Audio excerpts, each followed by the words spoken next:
Hello and welcome back to the Watford Way today for your live match watch along for Southampton versus Watford. This is going to be our last Watford game for quite a while actually. We've got the game today and then Watford don't actually play, I think, until the 2nd of April away at Anfield to Liverpool. So a long time to wait for a Watford game after today.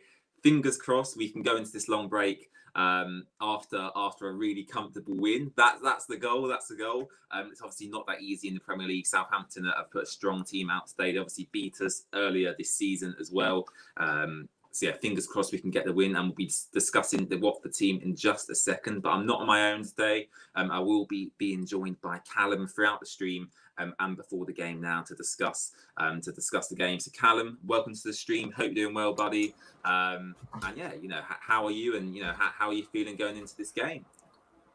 Yeah, I'm doing good, mate. Hope you're doing well yourself, and everyone in the chat as well that's come to join us today. Hope you're doing as well. How am I feeling about the game today? Considering what happened against Wolves, I'm not too positive. I'm sure the whole fan base isn't at the moment, but Southampton, they've got a solid side. They've got some very decent players and some talent up front. Bruges has been knocking them in. They've got James Ward-Prowse, but equally we've got people like Dennis, who, sure, he's not really been on form recently, but I'm sure if he can deliver today, then we'll put up a contest. But yeah, I'm feeling semi-confident.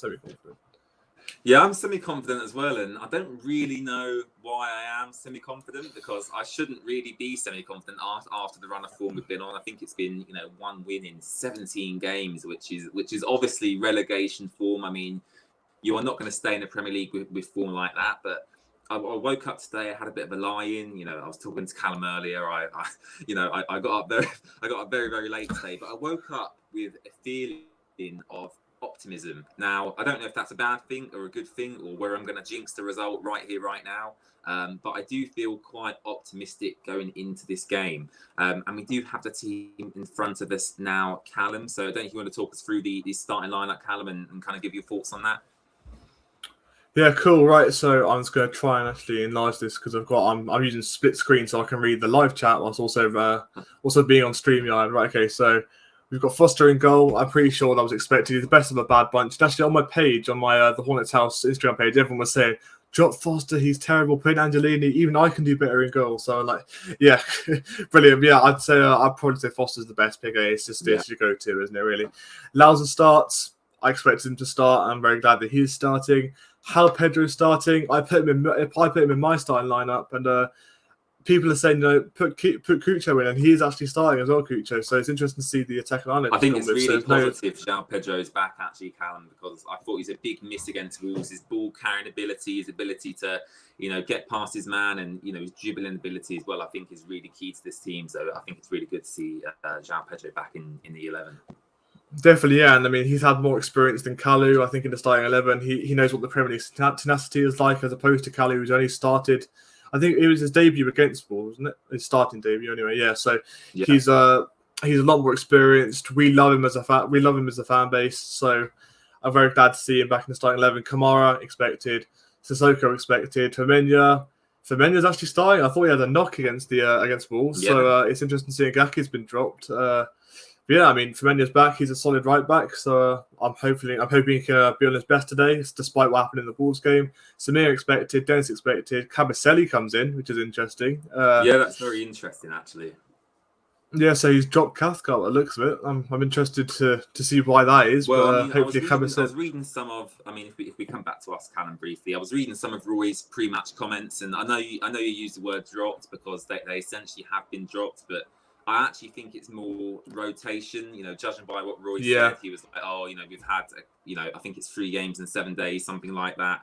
Although it is a little bit strange because obviously after today, we don't have a game for a very long time. So I don't really know why you would drop, Craig Cathcart, one of our best centre-backs this season for rotation purposes, because, it is a long time before our next fixture. So I don't necessarily, agree with what Roy said there, really. Yeah, I mean, at the end of the day, I can't say I agree with you there. I don't really agree with them being dropped. Maybe some of them being rested, to be fair, but I don't see why you'd rest them and you have a huge rest for a few weeks until our next game. But yeah, I mean, it's interesting to see Kabasele starting. He's not started for a long time. Our defence practically stayed as Firmino, Cathcart, Samir, and Kamara and Foster and goal, obviously, for a very long time now, practically ever since Roy's arrival. So, yeah, it's great to see. It's great to see a bit of rotation happening, and hopefully we can test out a few more formations. Actually, I reckon to stay with the same formation, but hopefully we can try out a few more players in rotation after today's game. But yeah, anyway, carrying on quickly just to finish off the squad. Kucho, I think is expected. I reckon he'd probably start again. And then Kuchka, he's probably the biggest surprise for me because obviously cleverly, yeah, I was discussing this with James on private DM before the stream, basically saying Cleverly's been dropped, and I'm very glad he's been dropped. He was woeful against Wolves. And I'm interested to see what Kuchka can do. He's not been in the squad now for a few games. So I'll be interested to see how he can almost be like that pivot alongside Lauser in the midfield, really. That's all I really have to say about the starting 11. I mean, if we have a look at the bench as well, God, I can't see that. I'm going to full screen that. Yeah, okay, cool, right. So back on the goal, obviously expected. Trusticoglia, he's back in full training now, so he'll be on the bench. Whether or not he starts now, if we're doing rotation, like we just mentioned there, Cabaselli, if he plays poorly today, will he then be dropped? Then Cathcart comes either in, or does Trusticoglia come in? That's a huge debate on whether that will happen. King, I'm glad he's been dropped. I said dropped again. I'm glad he's been set apart from the starting 11. Joshua King could have been dropped actually, because I did think his performance against Wolves wasn't good enough. So I think in Joshua King's case, Roy Hodgson potentially, could have taken him out of the side for a week. But yeah, I do think that's a very interesting decision as well. And actually, quickly before you head off, Callum, to watch the game, do you think it's quite unfair on Kayembe that he's not really been given any opportunities under Roy Hodgson? Because if we come back to us quickly here, Kuchka's come in, alongside Luza and Sissoko, but Kayembe hasn't really been given any opportunities under Roy Hodgson. I think he might have played 1 or 2 games, but apart from that, it's been largely on the bench. So it's a big call by Hodgson, because basically, if he was going to drop Cleverly or rest Cleverly, he could either go with Kuchka or Kayembe, and he's gone with Kuchka. So hopefully, Callum, hopefully that's the right decision that Roy's made there. Let's hope. And to be honest, if I was in Roy's position, I would more than likely start Kayembe more than Kuchka, to be honest, because when we signed him in the transfer window, I saw him as kind of an unknown entity. I didn't really know who he was, to be honest. I think he came from the Belgian league. Didn't know much about him. I didn't know how he's really going to cope inside of the Premier League, because obviously the Premier League and the Belgian league are just galaxies apart in terms of tenacity, fast pace, etc., etc.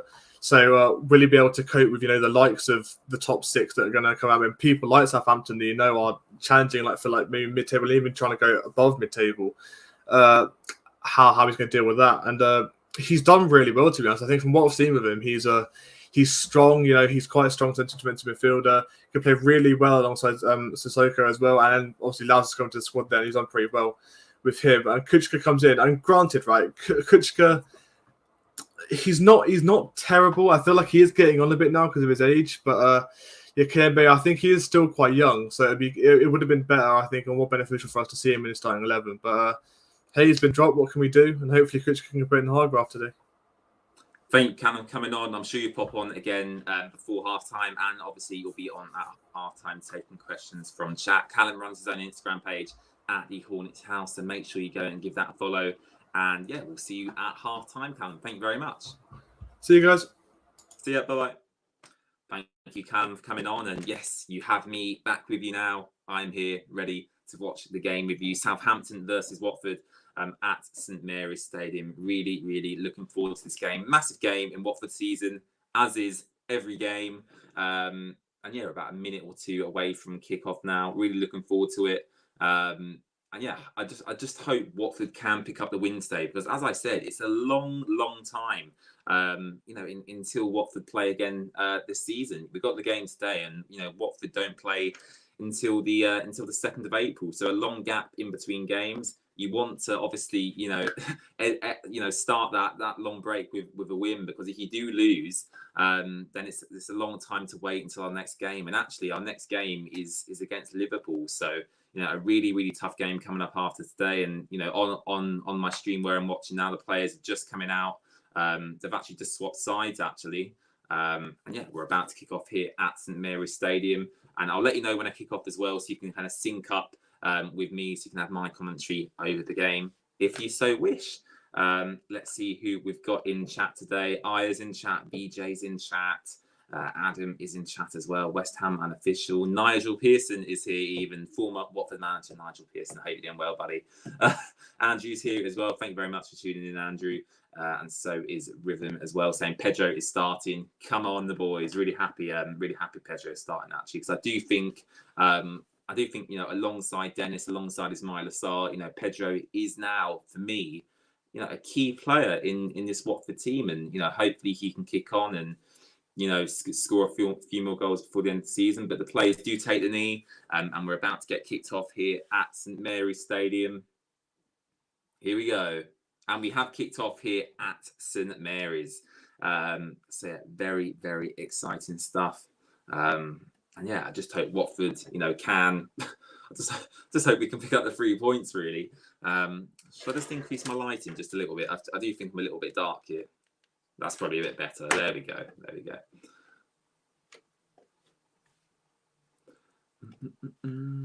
And Southampton early on here with free kick. James Ward-Prowse standing over it. Do not worry, though.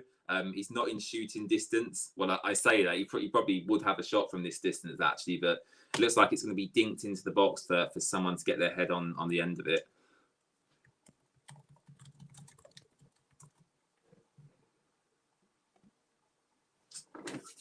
Here we go. So James Ward-Prowse standing over this Southampton free kick.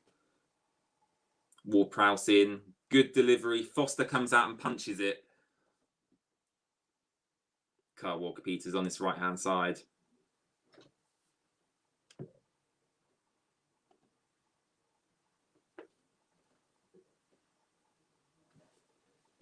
Adam says, Capicelle for Cathcart, Kuchka for Klebs. What is Roy doing? I'm not too sure. It might work, but Southampton have got in behind here. Cross comes in, headed on. Oh, that was going in. Foster scrambles it away. Oh my goodness. So it's headed off the line. I couldn't actually see who headed it. But that was going into the back of the net. I think it was Samir who headed the ball off of the line. Let's just take another look at this. So Kyle Walker-Peters on this right-hand side. It's whipped in, I think, by Stuart Armstrong. Oh. And Samir headed away. 1 minute, 50 seconds into the game, Southampton could have gone ahead there. So not a good start for Watford, I've got to be honest. 2 minutes into the game, we already could be 1-0 down. So that's not very good. Elianusi with the header there. Looks like Dennis is playing out on this left-hand side. Cucho down the middle, and João Pedro looks to be playing on the right wing at the moment, which is a bit strange, but there we go.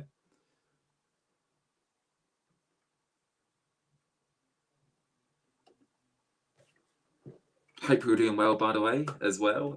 Lovely rainy Sunday here in England. If you haven't subscribed already, please subscribe as well. We're trying to hit 600 subscribers today, and we're trying to hit it before my birthday, actually. So if you can do that, my birthday is the 25th of March. That would be much appreciated.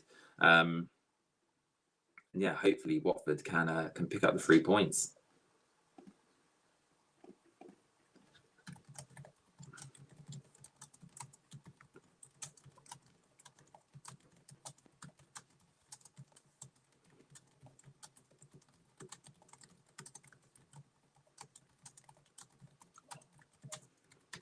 Right. Come on, Watford. Referee's blown up for a foul here. Imran Loser down, holding his face.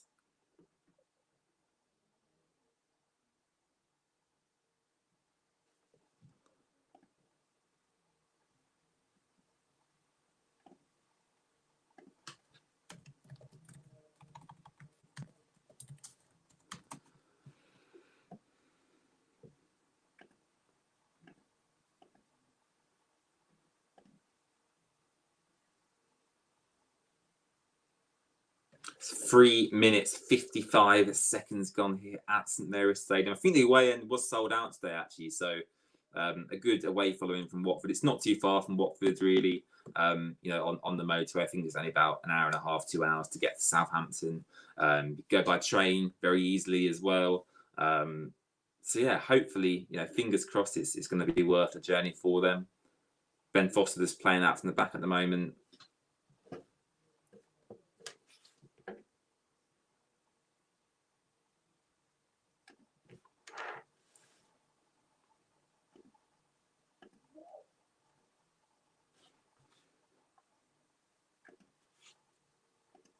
But yeah, let me know your score prediction as well. I'm probably going to go with a 2-1 Watford today. I think that'll be a good result, 2-1 Watford, because I don't have the trust in us to necessarily keep a clean sheet. But as we say every week, we do have the ability to score goals. You've got Dennis, João Pedro, Quicho Hernandez as well. So yeah, we do have the ability to score goals.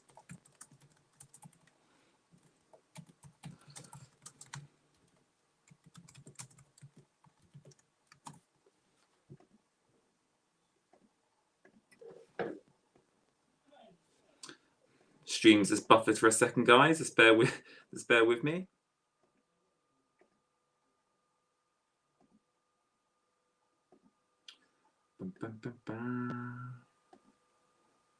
We'll bring Callum in because Callum does have the game up as well while I'm getting mine sorted out. Callum, obviously, Southampton had that opportunity early on. Foster kind of scrambled it away. Samir headed off the line. I mean, we could have been behind, within 2 minutes there, really.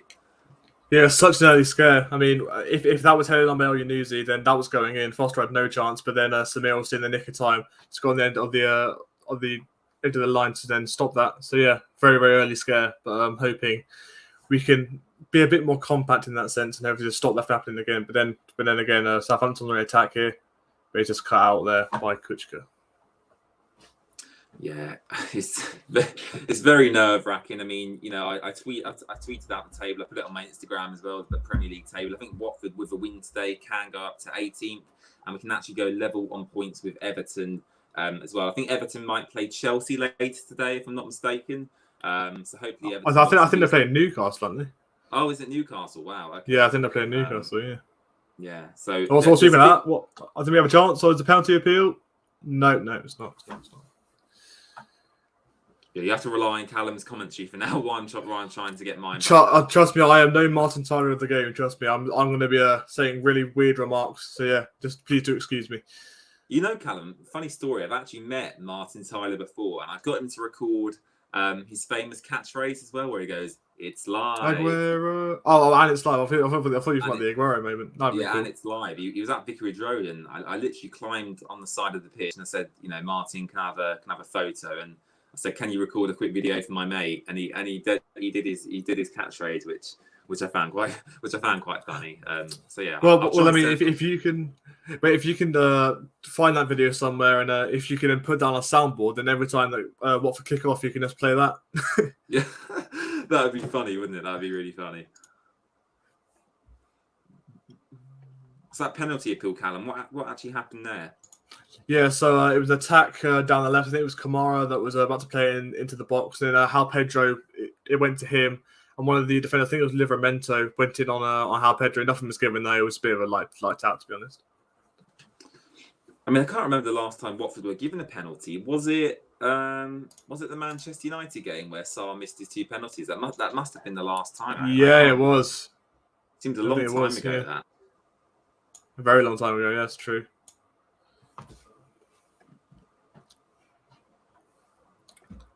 Your stream still buffering? Mm-hmm. Oh, that's a shame.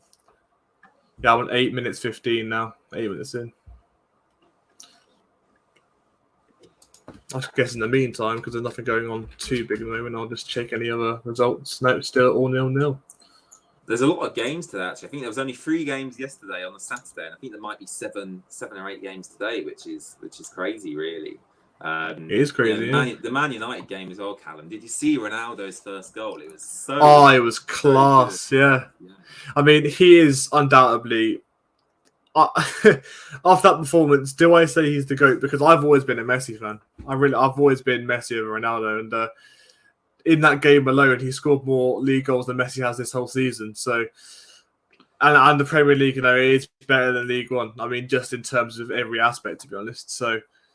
Do we call him a GOAT? Because he's now apparently like FIFA's all-time top goal scorer. There we go. I think my stream is starting to buffer now, but I know it's back up now. Got everything's going on. Everything's going on. But yeah, I think with Ronaldo, he has done it in multiple leagues. He's done it in La Liga. He's done it in Serie A, and now he's doing it in the Premier League. Messi, I think, Callum, is the more naturally gifted player in terms of dribbling ability, passing ability. But in terms of work rate and doing it for such a long time over multiple leagues, there's no doubt for me, Ronaldo. I think he might just edge it for me at the moment, but that can change on a day-to-day basis for me. If Messi has a good game tomorrow, or whatever, my opinion can change. So. But I'd say right now, I love Ronaldo. He's such a cool guy, right? Yeah, I mean, ultimately, he's been in Manchester United before, made his name there, made his mark, obviously then transferred to Real Madrid and then became one of the biggest legends they've ever had there. And then obviously moved to Juventus, did very well there, and now back at Manchester United. He's doing as best as he probably can there. And then obviously, Messi's been at Barcelona in his life, is their biggest legend ever. I think we can't really argue with that. And then he's at PSG now, and I don't know how he did in the Bordeaux game. If anyone did watch that, then please let me know, because I know he didn't score. It was Mbappe, Neymar, and Paredes, the centre defensive mid, who scored as well. I don't know if you got an assist or anything like that. Neymar and Messi were getting booed quite a lot from the PSG fans, because obviously they got knocked out of the Champions League. They're very spoiled fans, PSG fans. I've got to be honest. Money. As Brendan usually says. There's a lot of clubs. There's a chance for Watford. Oh, it's just blocked. I'm fully relying on you at the moment, Callum. Oh, that was a golden chance. But how Pedro just missed a shot and it got blocked by the defender. God, I got excited then. My heart rate went up. Oh, I apologise. Oh dear, that was funny. Yeah, it's blocked by the defender. Was he one-on-one with the keeper then, Callum? No, it wasn't one-on-one. It was a chance in the box, and it was blocked by Bednarek. Literally, I think the goalkeeper went the wrong way as well. That would have gone in if it was blocked by the defender.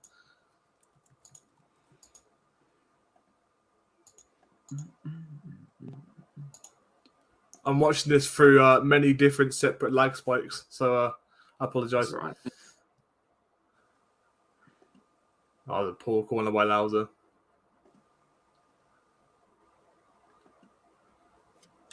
Actually, I've never knew how to pronounce his name. Is it Loser or Lauser?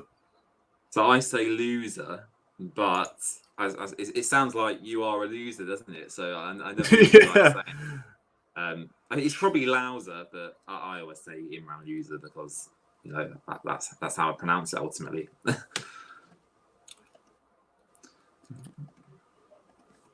Here's Kamara. He's I'm gonna take the role of James for a few minutes just as he gets his stream up. So Kamara, he's passing, and now my stream's beginning to buffer. Brilliant. Now he's back again. Now we're now on the ball with Cabaselli. Cabaselli plays back on to. God, it's so small. I can't see the players. I don't know how you do this. Zoom in on your webpage. Okay, right. Let me just zoom in real quick so I can see what's happening. So it's on to Sammy. Another lag spike. Brilliant. That's what I'd love to see.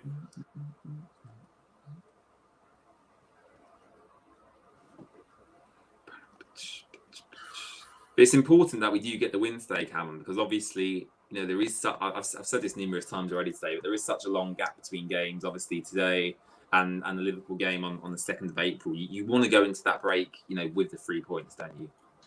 Exactly, and while many of our fan base right now are not so positive about us, staying up, at least we still got to try and play and fight every game, because what's the point of it?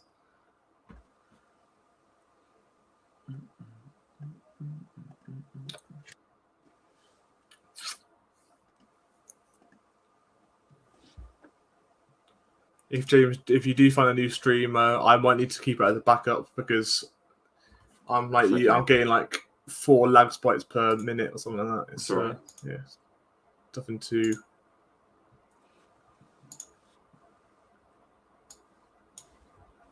Actually, it's the chat though. Yeah.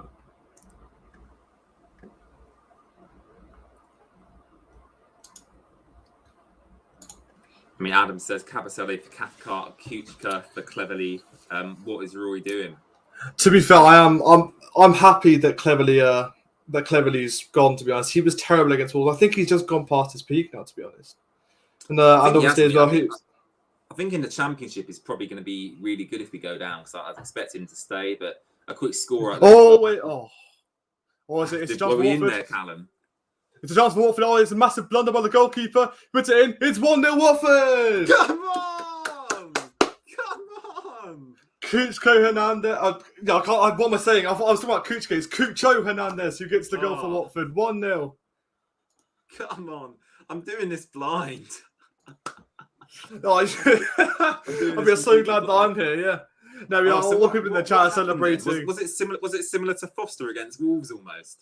Oh no, it was a huge blunder by the goalkeeper that passed it straight out to, I can't remember who it was. I think the replay is going to show now. But yeah, I think it was actually to Cucho Hernandez. Yeah, so that he kicks out, tries to get to the defender. He's unsuccessful in doing so. He places it straight to Cucho Hernandez and he places it in the back of the net from the left-hand side of the net. Wow. Oh my gosh. Wow. Well, how big is that? Is Roy now going to park the bus? Because knowing Roy, probably will. Yeah, I mean, I'm still got a bit of an adrenaline rush from that goal. Yeah, to be honest, it's Roy's tactics there. He's playing Kuchka. We're not playing a very attacking midfield, so really now, use that defensive strategy and then just play it for the rest of the game now, not create many more chances. But big goal for us there. That was it. Oh no, it was actually the defender. It was Salisu who passed it straight to Cucho. And then he just tapped it in. It was an easy goal. I tell you what, Cucho Hernandez has had a bit of a mental couple of weeks. He scored the bicycle kick, scored the own goal, and now he scored against Southampton to put Watford 1-0 up. I mean, that is absolutely superb. Brilliant stuff. I mean, he scored that outrageous goal against Arsenal, and now just scored in what's quite frankly a game we need to win. So yeah, 1-0 Watford going into the 15th minute for me. So brilliant stuff. Come on. I'm probably going to try clearing my cache actually on my browser. I think that might work, Callum.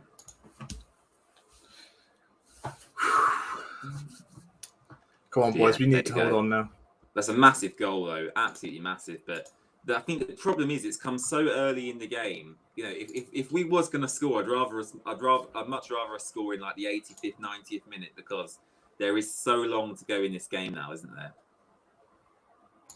Yeah, I mean, Southampton, they've got quite a few attacking options, I mean, Brocha's out, which I think for me is actually, I saw that. I think West Ham official put it in the chat like really early on, I think before the game started. So he's a big loss for them. And I mean, they've got players like El Yanusi who have done pretty well this season. I mean, he normally had that chance right at the start of the game, and that would have gone in if it wasn't for Samir. But yeah, they definitely have a few attacking assets that can be used. Another chance here for Watford. Oh, just cleared outside the box. You make me excited, Callum. Oh my goodness. A very electric start from us, though. Really, really good stuff in the moment. Yeah. I mean, I don't think a win today is necessarily going to change fans' opinions on Roy Hodgson, but it would go a long way into, making that relationship a lot better between the two. Yeah, definitely. I mean, I've always found a bit of Roy's press conferences ever since he came in a bit weird, to be honest. I mean, almost a bit malicious towards the fans. I don't know what you guys think about that, but yeah, he's he's saying that it's like we pick favourites, or he's got favourites, something like that. He said to us. He was like, oh, I don't really care if the supporters have their favourites. I pick the team, which is that's true. it. Yeah. It is true that as a manager, you do want to try and build a rapport between yourself and the fans of the club you're managing. Not just isolating them into one bubble and putting yourself into another one. I did think that was a bit odd. Yeah, definitely. Just with an update on all the other scores around the Premier League. Leeds have got 1-0 up against Norwich, and it was thanks to Rodrigo, 14th minute strike. Josh comes with a good comment here saying Hernandez has scored in Watford's last 3 games. It's not all in the right goal, which I don't. Yeah. I think that sums Future up, doesn't it? But it's good to see him on a good run of form actually, because he's been a bit sporadic this season, and suddenly, especially with Dennis lacking as well. Yeah, especially with Dennis lacking. He's come off the ball in the last few weeks, hasn't he, Dennis? And Cucho, surprisingly, has kind of stepped up to the plate, and he's Joshua King is on the bench, and Cucho Hernandez is staking his claim to be a consistent first team player, which I think is absolutely fantastic. Definitely, 100%. So at the moment, we've got the win probability here, just that's been accumulated by the Premier League. It's saying now that Southampton have got a 22% win percentage, 26% draw, and a 52% win percentage to Watford. So let's hope it still stays that way, as I'm sure Southampton won't be afraid of going full on attacking if it doesn't go their way in the second half. Oh, a bit of nearly a mistake there by Foster, but it was just cleared. Ben Foster, eh? he can be really good for you, and then the next moment he can be really, really bad. There's no really in between with Ben Foster. He makes a worldy save, and then he gives the ball away to someone, and they go and score. It's a bit frustrating, but top lad. I think this season will be his last season, Callum, won't it? I mean, I think his contract is up in June, isn't it? Yeah, I mean, he's a top lad, and his YouTube vlogs are class, but he's a really likable guy as well. He has a podcast and stuff like that, but he's at the real latter end of his career now. He's either going to retire, he's either going to move to the MLS or do something. And to be fair, I mean, in his case, if he does move to the MLS, that's going to be a cracking vlog. But if his contract is up, it'd be great to see him, thrive at a different club, because obviously I don't think he's really cut out for the Premier League anymore. But all the best to him if he does retire or if he does move to a different club. Absolutely.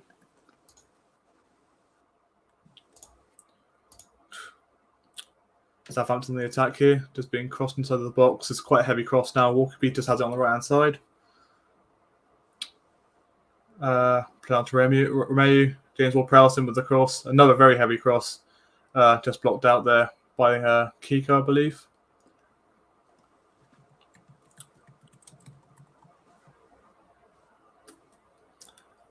Southampton again is Romeu. About 30 yards out. Here's James Ward-Prowse, good pass in. He tried to run it through there, but Kutch could deliver it quite nicely.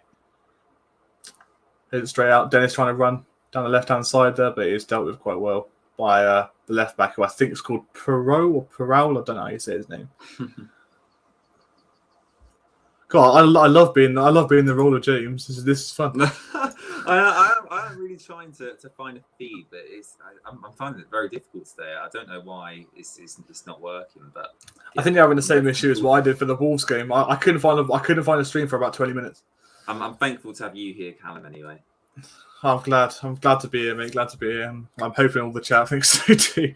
There's about 7 people watching at the moment. We've got. I'm just going to read a bit of the chat as well, because nothing too interesting is happening. It says here, Serralta did the same last season to Josh in colourful way in the no, speaking to Josh in the chat. Sorry, I got confused. I know he's on about. Yeah, so Josh actually said Hernandez scored in the last 3 games, just not all on the right goal, and Serralta's done the same in the last 2 seasons in the colourful away game and the Rotherham away game or in the Championship.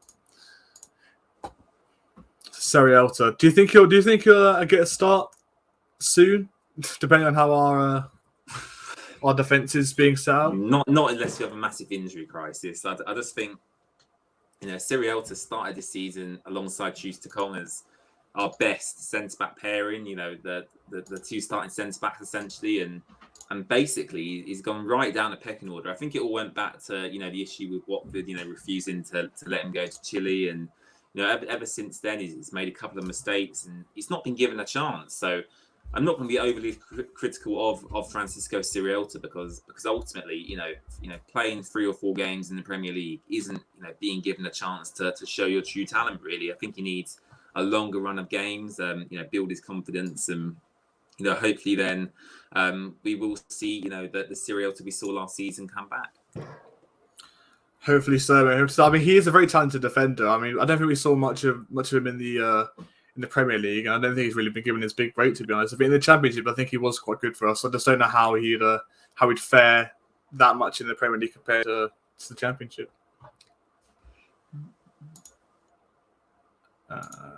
Anything else happening in the result? No, still all practically the same.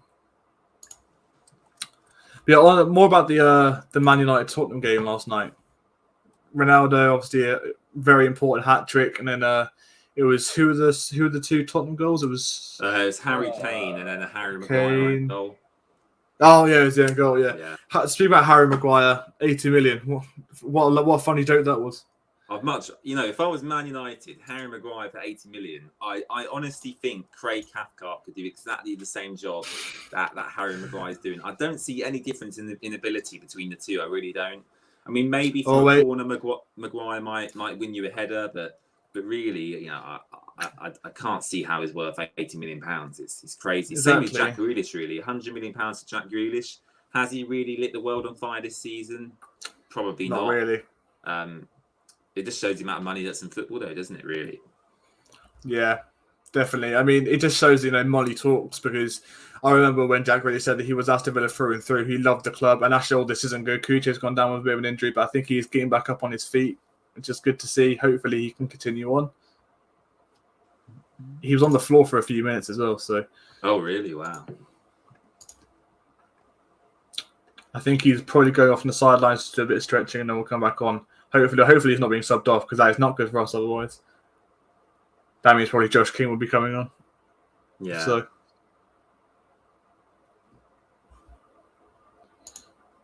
Yeah, I mean, I think for the World Cup, it's this year, isn't it? It's crazy, isn't it? The World Cup will be like Christmas time this year, yeah. That's weird, isn't it? World Cup and Christmas time. Anyway, I feel like there's much more solid defensive picks that we could use for the squad. I mean, Maguire for England, he's not too bad for England, to be honest. I just think for Manchester United, he's not been up to England standard, to be honest. And we've got people like Tomori who's smashing at AC Milan at the moment. We've got people like Ben White as well, who's young, he's got loads of potential. We've got a lot of defensive assets that we could use instead of Maguire, and I feel like not really people will be complaining if he does get left out of the squad quite a lot. I think England, I mean, he sometimes plays in a back three, doesn't he? Which I think offers him probably more protection than he's got at Manchester United. So playing in the back four probably does leave him exposed because of his lack of pace.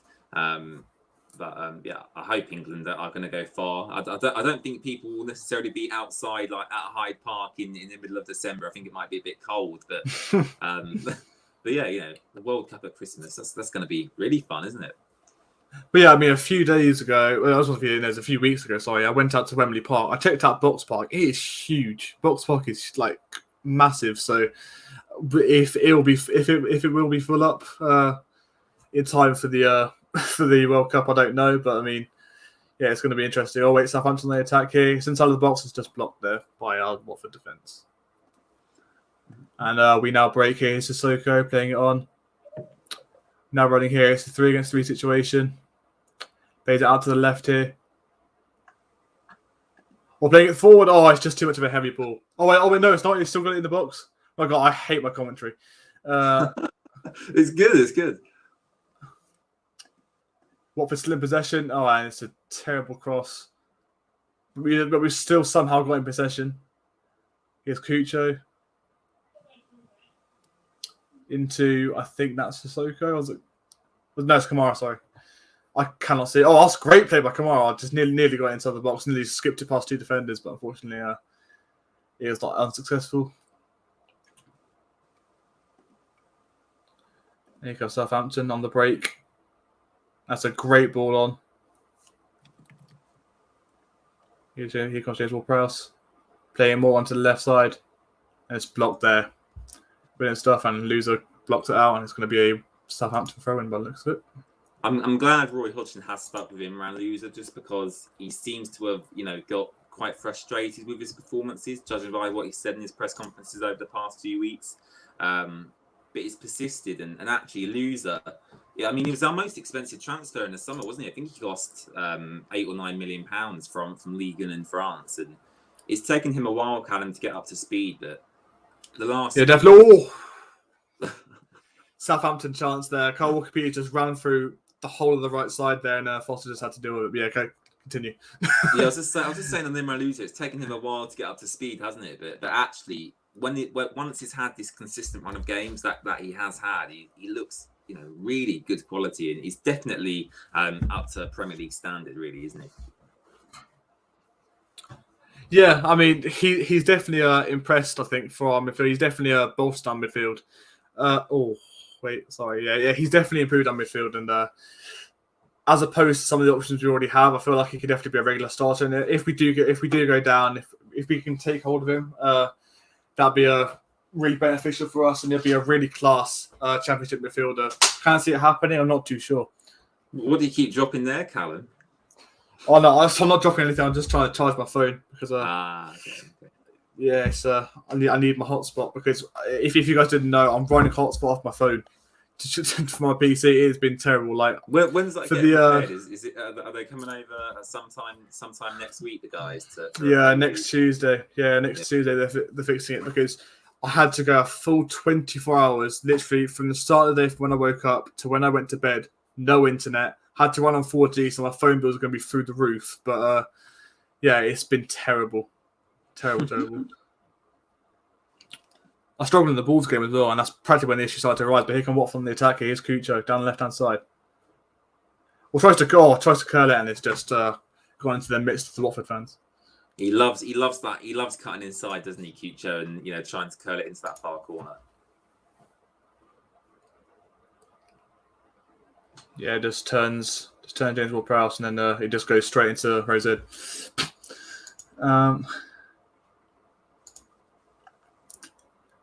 Just a few more updates on any of the other games. Chelsea still stalemate against Newcastle. Havertz apparently just had the most recent chance there. He basically cut inside and there was no one there to finish it off. Obviously, Leeds 1-0 up against Norwich City. Norwich City, unfortunately, I think their time's now up again, so they'll be going down. Everton are holding against Wolves at the moment, 0-0. Nothing really too interesting happening in that game. Obviously, Everton now, they're in real danger. I feel like they're plummeting towards the drop.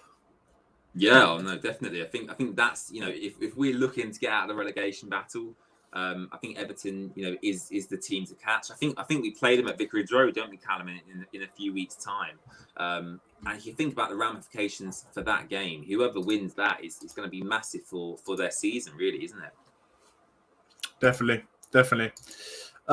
West Ham Aston Villa 0-0. I think that's actually a pretty decent game to watch. To be fair, I reckon that'd be pretty tenacious. So West Ham seeming to have the upper hand in that game at the moment. Just the most recent chance there, Ben Rama and Johnson, I think, is their right back. Just had a couple of crosses cleared out of the box, but then Cresswell does eventually manage to whip in the most dangerous ball out of those crosses. Souček does get ahead of Cam Chambers, but unfortunately he's glanced over the bar. No, to the post. Sorry, I can't read. Yeah, still 1-0 to Watford here. 33 minutes gone.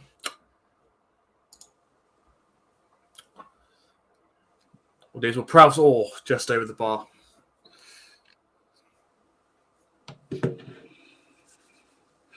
Here's Prowse with a good cross there, and Salisu just heads it over the bar.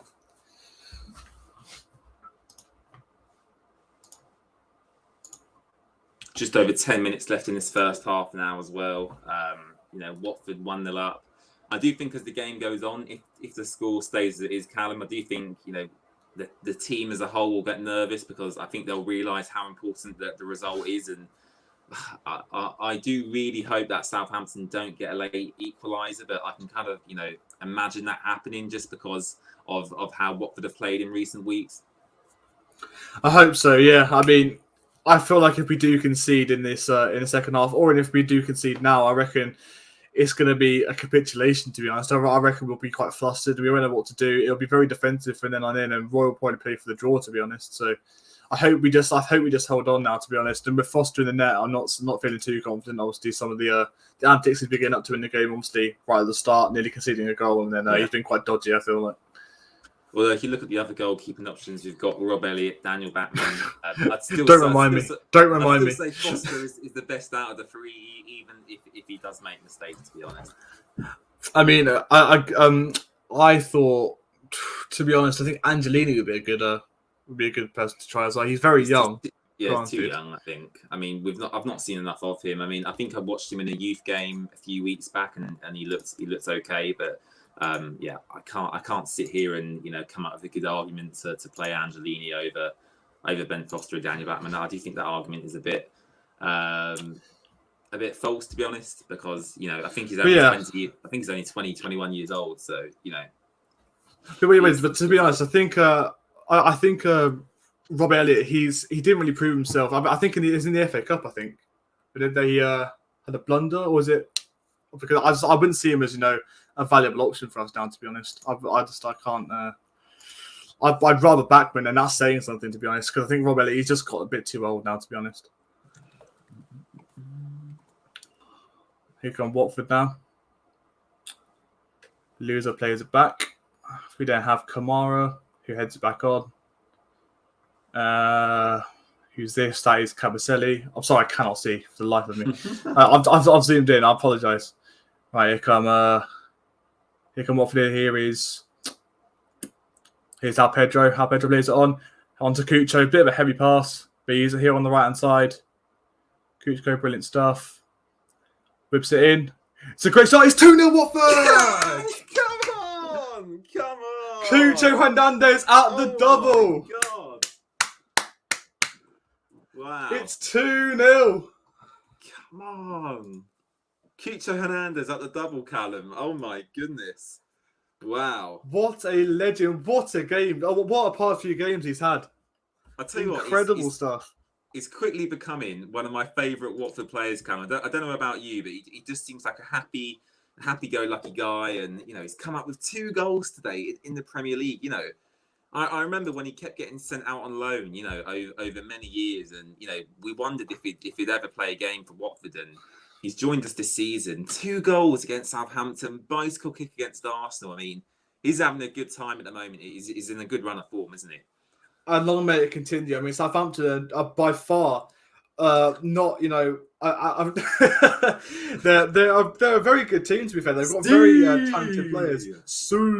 They've got really talented players. And, I mean, Southampton, they've had quite a few chances this game, but I just don't think they've been very clinical, to be fair. And Hernandez, they're obviously...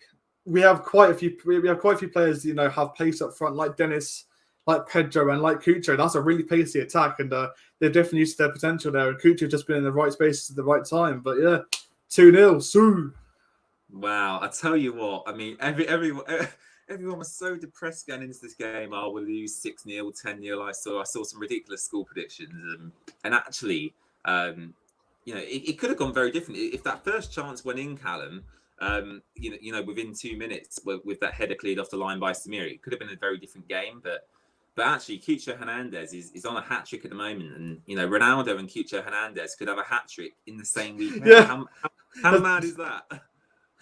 Yeah, I was going to say, and obviously that then means Cucho is on par with Ronaldo, like just in terms of quality. I'm joking. But yeah, I mean, Cucho actually. Is Roy Hodgson vindicated there? Kuchka got the assist for the goal as well. Is Hodgson vindicated in choosing Kuchka to start?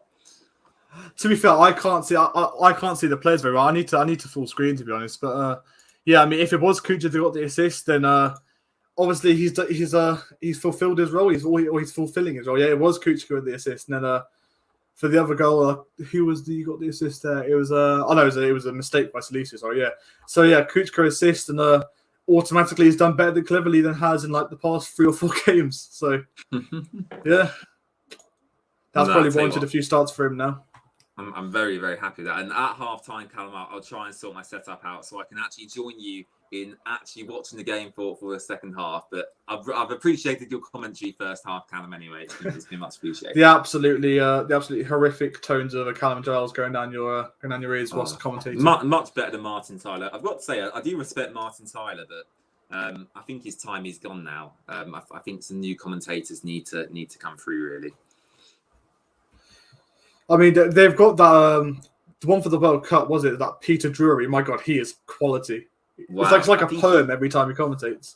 Oh yeah, he commentated the Watford 3-0 Liverpool game in our relegation season. I think that was him. And yeah, that was top quality as well. So just read Jesus Cameron's comment in the chat. Last time I heard about Ronaldo was when he was in Cathcart's pocket. Oh dear. Yeah. I mean, what a goal that is by Cucho. Double for Cucho in the Premier League. I mean, he'll be absolutely loving that. Buzzing that. Yeah. I mean, we have now got the highest score so far in the Premier League. It's 2-0 to us, and all the rest are 0-0s and 1-0s. So Happy taking that. Cooch got the double. What a legend. Come on. I mean, obviously we've got a tricky game after this. Looking ahead to Liverpool, but if we can get the win today, it'll be so. The relief on fans and the players would be amazing. So hopefully we can hold on. But I think I'm talking about that too much because we're not even at half time yet. So let's just get to half time 2-0, and then let's start the second half and carry on from where we left off. But yeah, I just want to second Adam's comment there in the chat saying, "Don't get too confident. Knowing Watford, we could bottle it," and that is absolutely true. That is so true. I do this every stream though. I always like hype up Watford, and then they'll just go and disappointment. Throw it away. Yeah. I mean, this could end 3-2, 4-2 to Southampton. So shall we just calm down for a second? I mean, granted, I think we were 3-0 up versus Aston Villa, weren't we? And then it was 3-2, so it wasn't by far an easy run-in. Yeah, exactly. And we nearly actually drew that game against Aston Villa actually in the first game of the season. So no result is definite in the Premier League. We do have to carry on as we are and being as solid as we can be. Okay, so won its house back in commentary again. It's gone out for Southampton throw-in. Samir just kicks it out to the left-hand side. That's it.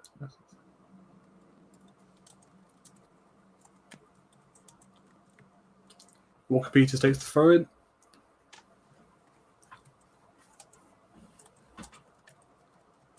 Tries to find Che Adams, goes inside the box, but it goes back out for another throw-in.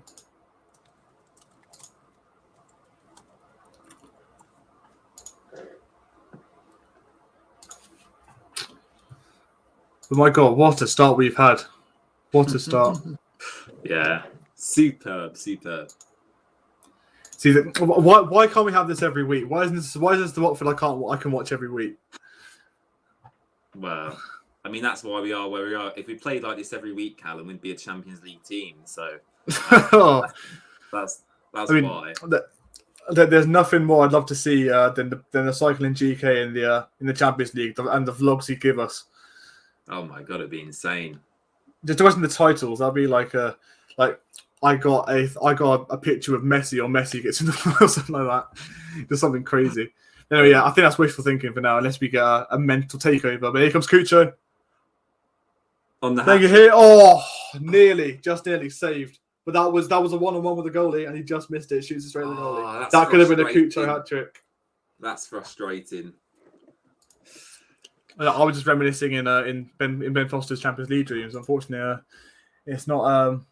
There was a Watford chance, and it's just not come to light. Yeah, it was a great ball over as well. I was a one-on-one with the goalkeeper. Defenders left for dead, and it was just shot straight at Forster.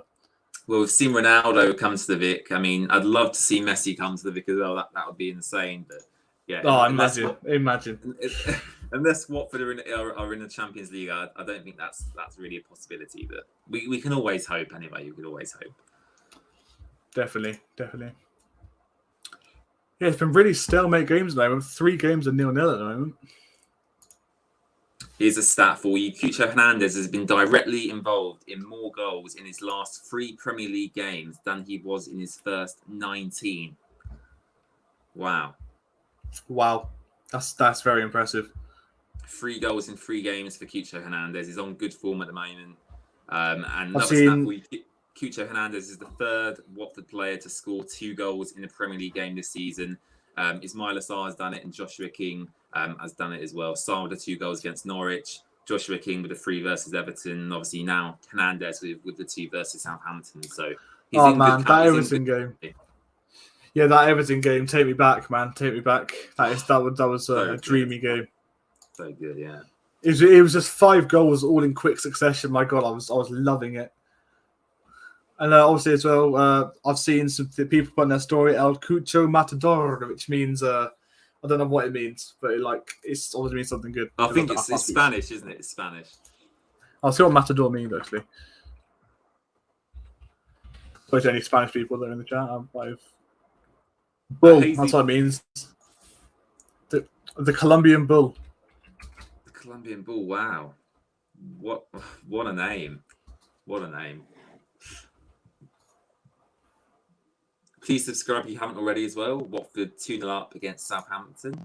Very comfortable by the sounds of it. Hugo Hernandez with the 2 goals. We're trying to hit 600 subscribers here on the Watford Way today. So if you could subscribe, that would be much appreciated. And obviously, thank you, Callum, for coming on as well.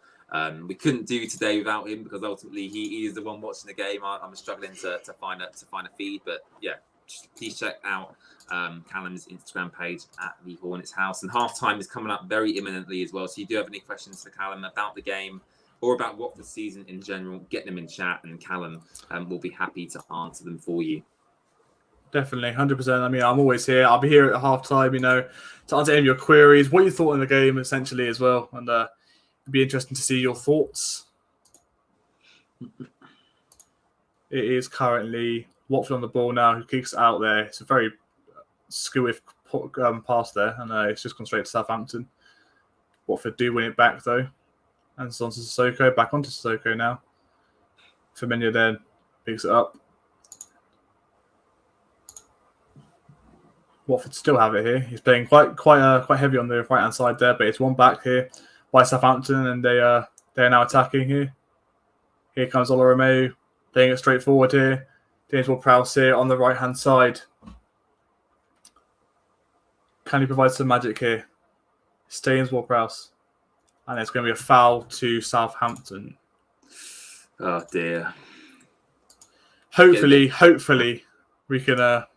We can get some kind of result from this. I really do. I mean, because again, 2-0 going was that sorry? Time would be ideal, to be honest. Oh man, I really hope so. I really hope. Right, okay, here come Southampton on the free kick here. James Ward-Prowse pulls it in here, and there's a chance for Southampton. It's 2-1. Mohamed El Yunusi, half time on the brink of half time, 2-1. You know what? I did see a lot of people predict a 2-1 win for Watford today. So I suppose in that instance, it's positive. But oh dear, I mean, we were literally talking about this 10 minutes ago, Callum, how Watford could bottle this game. Could bottle this, yeah. That's of course it was James Ward-Prowse with a really tenacious free kick there. Goes straight in, I think, is that's why, yeah. Commentary is always improving. But yeah, it was a really good free kick there. I think it was headed on by Che Adams. Then El Yunusi got the final touch in. Foster could do nothing about it. But yeah, on the brink of half time, we go in here 2-1. Dear, not good from Watford. Oh, it's another chance here for Southampton. Take it forward. No. Take it forward. Oh, it was just defended. I mean, they've got. Firmino just got in there. I know Southampton are losing, but they're at home. They've got the momentum. They've got the crowd behind them. I think they've got several attacking players on the bench they can bring on as well, Callum. So second half, if they make the right changes tactically, they could very quickly get back into this game. But yeah, I mean, it was just Che Adams there breaking through on the right hand side, and then it only took Firmino to literally come straight into the box, then clear it out. Past the goal, it was going into El Yunusi, and it would have been 2-2, 100%. Foster wouldn't have stopped that goal. Was that El Yunusi thank God for 2 Firmino. minutes into the game? So I think it was El Yunusi who had the header. Yes, it was. Yeah. It's another chance here. Romeu, oh dearie me, he's absolutely scuffed it. Sorry, what's that? I was just saying, he seems to be a real threat today, El Yunusi. Yeah, really. I didn't actually know he played for Southampton before coming into this. I found out my player comparisons, which I have on my the Hornets House account. They actually still play. I thought he played for that Basel team. I could be wrong. That team in Switzerland. I think he transferred from there anyway. I don't know. It's very easy to get confused about football players because they all have such similar names, don't they? Yeah, definitely. Well, Foster kicks out here, and that is half time. 2-1, getting into the break. Mela says she's very nervous. I mean, I'm very nervous as well. We were cruising, we were comfortable. Hugo Hernandez, filled us with joy. El Yunusi scores just before half time to make it 2-1 to Watford. Southampton getting back into the game just before half time. And suddenly the game dynamics have changed very much because, Watford Cucho Hernandez, as Callum said, had that chance to make it 3-0, get his hat trick, 1-on-1 with the goalkeeper. He fluffed his lines, and a couple of minutes later, Southampton, go and score, and the game's on a knife edge really now. I think whoever gets the next goal, I think that's really crucial. If Watford go 3-1 up, I think we've got a good chance of winning the game. If it goes to 2-2, I could see Watford potentially capitulating. So it's going to be interesting. And yeah, I'll be back in a couple of minutes' time whilst Callum takes questions from chat. So Callum, take it away. I'll be back in a couple of minutes' time. Thank you. Well, hello, guys. Again, I want to put a warning out if my internet does drop out, because like I mentioned, I'm using hotspot on my phone. I can only apologise. My internet has been all over the place recently, so I'm just going to double check that everything is okay and nothing has any sense of dropping out. But yeah, I think we've actually been probably the team on top, to be honest, in that half. Yeah, I mean, VJ just says there we were okay and deserved to go ahead. We got to start giving away free kicks dangerous areas. Yeah, I completely agree with that, to be fair, because Southampton, they've got the free kick maestro in James Ward-Prowse. In my opinion, the best free kick taker, or basically set piece taker in the Premier League. So we've got to be really careful, because our defence is shaky as it is, even if we have just normal attacks coming from normal teams, let alone having set pieces. That we just conceded from a set piece, so that just backs up my point even more. So yeah, we've got to be really careful. And I am nowhere near fully confident going into the second half. We do have a tendency to bottle this, as Adam did say. Don't get too confident. No, on Watford we could bottle it, and he probably could have put the nail on the head there, because Housenhull, I do like the way he plays Southampton, how he formats the squad, the formation that he plays as well. Yeah, anything can happen. Southampton, quite frankly, have nothing to lose, to be honest. So it's going to be interesting to see the second half. It really is. We just need to come out, show some fight, and will Roy park the bus? We don't know. I mean, can he afford to now, or do we go for more attacking chances to put the game to bed? I mean, Cucho's on the double. Will he go in to get the game for his hat trick? I'm not too sure. But yeah, do want to echo James there. He's put in the chat there. Please subscribe to the channel. He is trying to get to 600 subscribers. He is currently 4 subscribers away. So if you haven't yet, please do subscribe to him, of course. And if you do have any friends or family that you want to share the stream over to, make sure you ask them to subscribe to him as well, because it'd be amazing to see if we can get him up to 600 at the end of this game. It really would be. It'd be a great day for him if Watford could get the win, and also if he does get 600. I mean, it's either or, really. So yeah, it'd be brilliant. So yeah, if there's any more questions you want to ask me, or any other points about the game that you managed to find out during that first half, please do put them in the chat, and I'd be happy to discuss them. Apart from that, though, I feel like we've been pretty decent, to be fair. I mean, Cucho, he's had an incredible past few matches. Obviously, he did convert one against Wolves, but he's been on fire this game for 2 goals. You don't see that often, especially in the Watford side that are in turmoil at the moment. 19th in the table, looks certain to be going down. This is definitely going to help us. But yeah, great stuff so far. We just cannot afford to bottle it now. We really can't. Have we got anyone? The video just says that. Have we got anyone who could take a corner or even a long throw, hoping for a Cucho hat trick? No one deserves it more. Definitely, mate. I mean, Cucho, he's been on loan so many times. I feel like this is actually one of his, I think this is actually his first full season with us, for a long time. It'd be amazing to see him, a chance where, we're not really converting our chances at all, to see him get a hat trick. It'd be amazing stuff. Have we got anyone to take a corner or even a long throw? Is there anyone that you think is really tenacious, taking corner, to be honest? I mean, who normally takes our corners? I think it's the fullback. I could be wrong. I've not got clear. I mean, I've been watching the game. All the players have seemed to look like dots, to be honest. I'll have a look at. Well, Kuchka takes crosses, and he'd be a good player to whip in some corners if he's whipping crosses. Yeah, who would you bring off the bench, Cal, if you were Roy? That's a good question. Let's have a look at the bench real quick. I mean, from the off, I saw Kuchka in there, and I was skeptical of him. I was thinking, I don't know why he's starting. We've got players like Kayembe on the bench, but he's proven quite well. I mean, got the assist for the second Kuchko goal. I keep on saying Kuchko. It's Cucho. It's really hard, isn't it? Kuchka and Cucho, yeah. So yeah, he got the assist for the Cucho goal, the second goal that is. So he's also doing quite well. Let's go through the bench. William Chikong, we don't really need him. Joshua King, no. Tom Cleverley, no. Alan Messina, no, not really much need for him, to be honest. Kamara's been pretty solid. Seba, no. Craig Cathcart, he's there if defence does get a bit shaky. Backman, no. Kalu, again, I've not seen much of Dennis, to be honest. I feel like he's been quite ghosting quite a lot. That could be me. I could be completely outnumbered on that opinion. But yeah, I feel like one of the two in Hal Pedro and Dennis will probably have to come off. I mean, if Cucho does, I said it again. If Cucho, if he does get tired in the second half, then we always have Kalu who we can bring on, and he's probably the person I'd bring off the bench in the second half. To answer your question there, Jesus. Yeah, I feel like he'll be an asset to use. Again, he's got pace. He's got a lot of flair as well, which will definitely puzzle the Southampton defence. They'll already be fatigued from that second half as well. And we've already caused some trouble with Cristiano Hernandez, who's pacey. He's got quite a lot of flair. He's also quite strong as well. So, yeah, that's who I'll probably be off the bench. Kayembe is also there as a midfield replacement because Kuchka.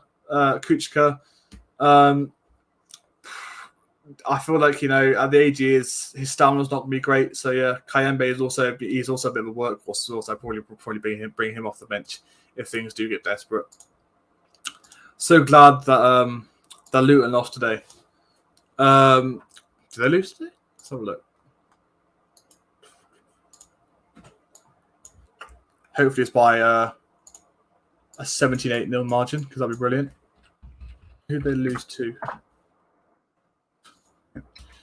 Luton Town FC. Against QPR as well. Robert Dickey with the 83rd minute goal. Yeah, brilliant stuff. Always good to see Luton lose. I think it was at the Kenny as well, which is brilliant to see.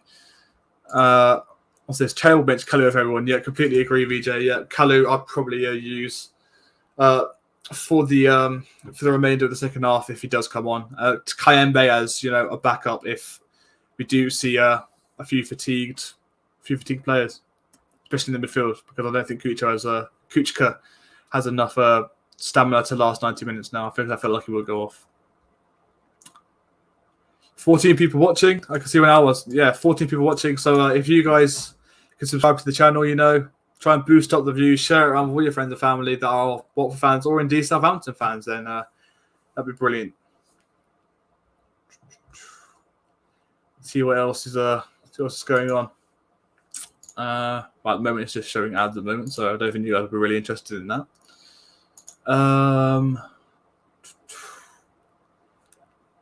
So far, I wonder your guys' thoughts actually on Ben Foster. Obviously his contract's up in the summer. Where do you think's next for him? Do you think he'll go over to another league, or do you think he'll retire? I mean, to be fair, for the greater good, I don't know. Oh, actually, I was going to say he retires for the greater good of his career, but I don't know now because the MLS, he could get a bit of action. I mean, he's very old now.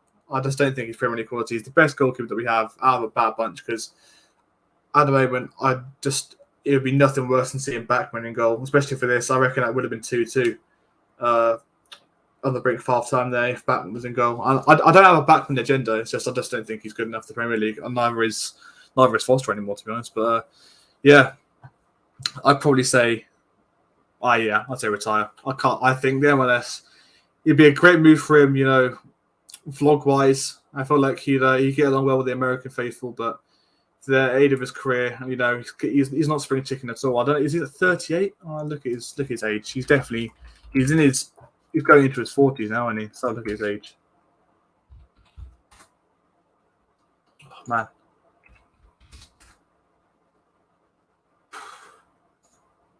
Can't type. He's 38. Yeah, he's going on 40. So yeah, he's not spring chicken and he's not Premier League quality. So that's why I feel like if we do go down to the Championship, I think it's time up for him.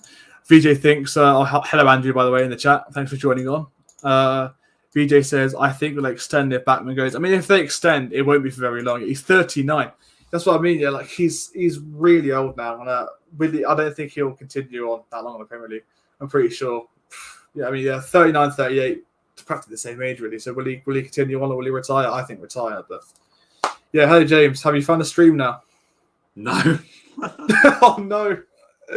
You have to rely on a commentator Hornets house for the second half. Yeah. I mean, I just heard you talk about Ben Foster there, though. I mean, It's interesting, isn't it? I mean, to be honest, it would not surprise me in the slightest if they did keep him for another year. But I do think for him personally, he probably will want to carry on playing for at least a further year, just because of his YouTube channel.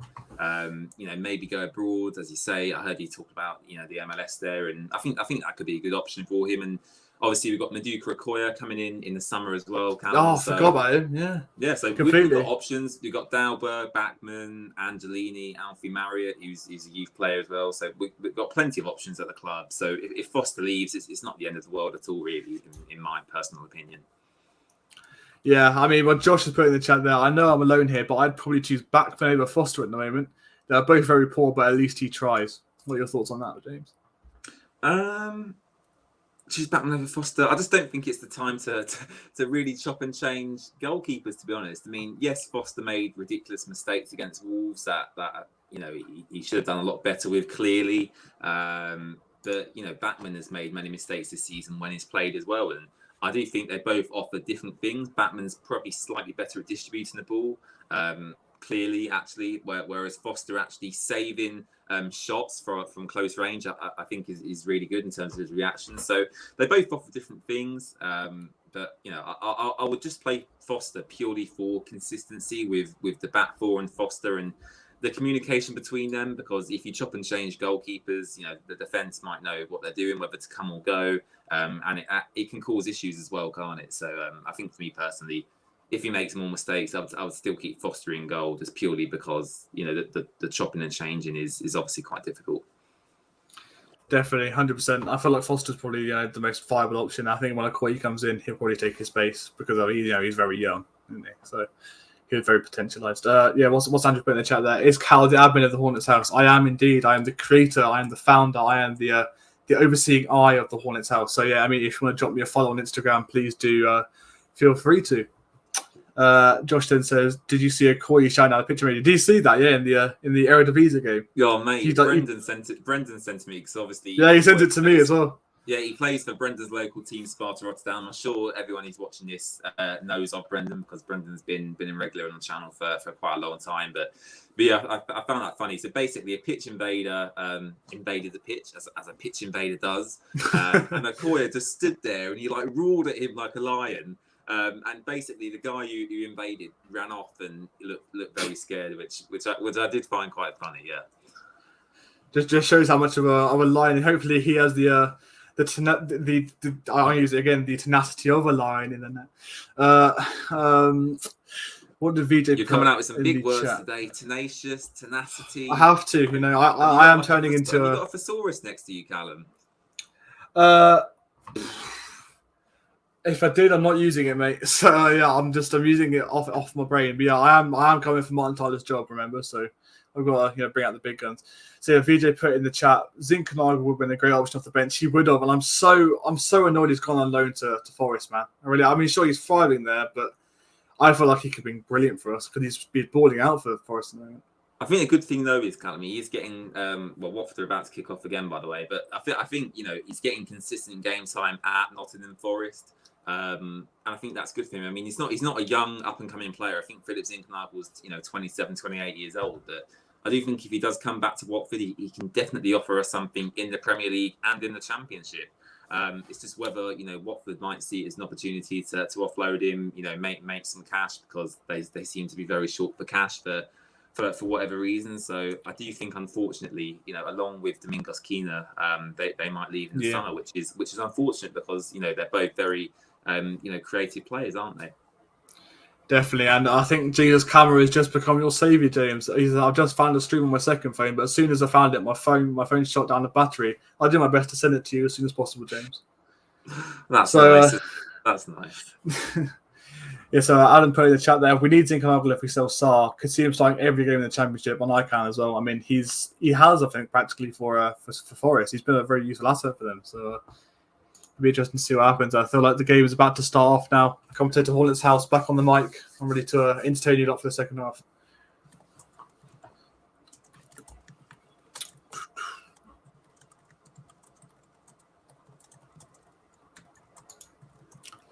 Watford kicking off.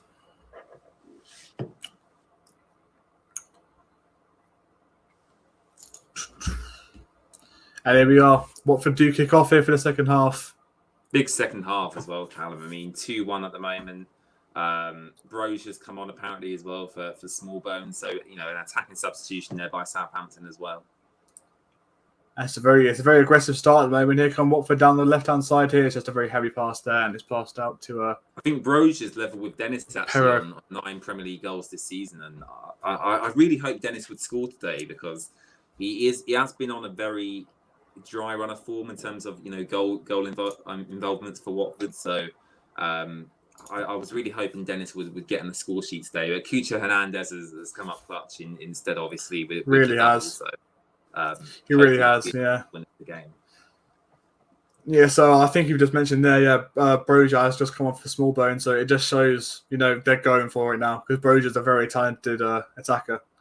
He's always been their target man for the whole season, so it's going to be interesting to see how he fares in the second half. Hopefully, our Watford defence can deal with him. Do you see the comment I left in the private chat, Callum? Yeah, I just saw it there. I'll hush on that.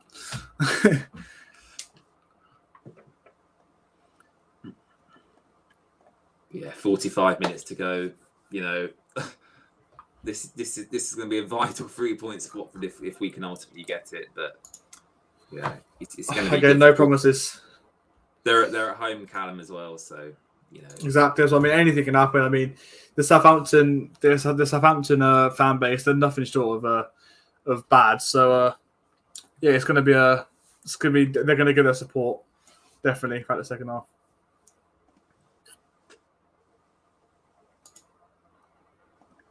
Any other things happening in any other games? Nope, but the Everton Wolves and Chelsea Newcastle game has just kicked off. So are you still struggling to find a stream? I'm on. Oh, sorry. Yeah. Oh, you're on. Oh, you're on. Okay, cool. Brilliant. I'm on 47 minutes, 13 seconds. 17 minutes, you say? 47 minutes, 20 seconds. Well, you're ahead of me. Oh, okay. Okay, hold on.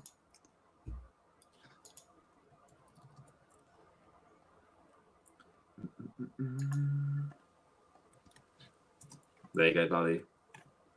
Let's have a look at this.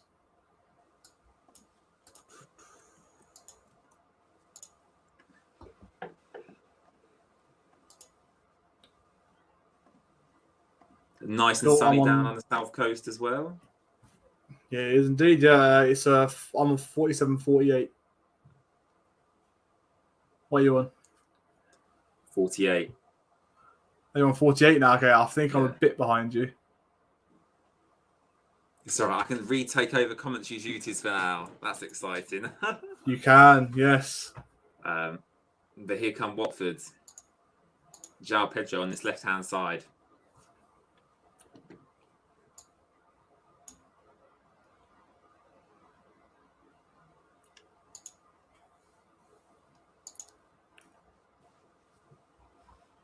Sissoko picking the ball back up in midfield, playing it back to Imran Louza. I do notice actually, Cam. I don't know if you noticed it as well, but I think Imran Louza does drop really deep at times, almost in between the centre backs actually, and he kind of sprays balls obviously to the wide players, which I do find quite interesting. I think Etienne Capoue did something similar when he was at Watford as well, and actually comparing the two players, you know, Louza and Capoue, I know, you know, they've got very different body types, and Capoue was very lanky and Imran Louza is very small, but I don't know about you, but I can see comparisons between the two.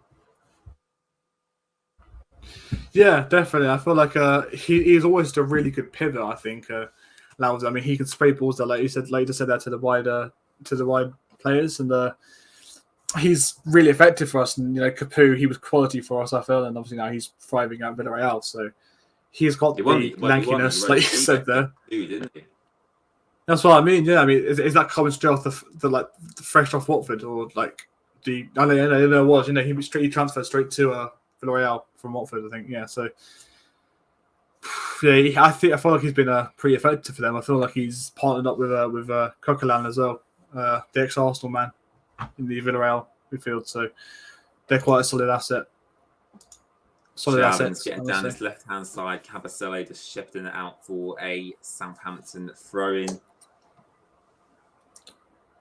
I think you're the same place as me then, because I saw the exact same time you just said that. I'm on 50-10. Oh, well, really? I'm on 50-04. Oh, that's not too bad then. It's only 5 seconds. But Southampton with a long throw. All the Watford players are back in the box trying to defend this. Here we go. Southampton throw. Cavaselli heads clear. João Pedro kicks clear.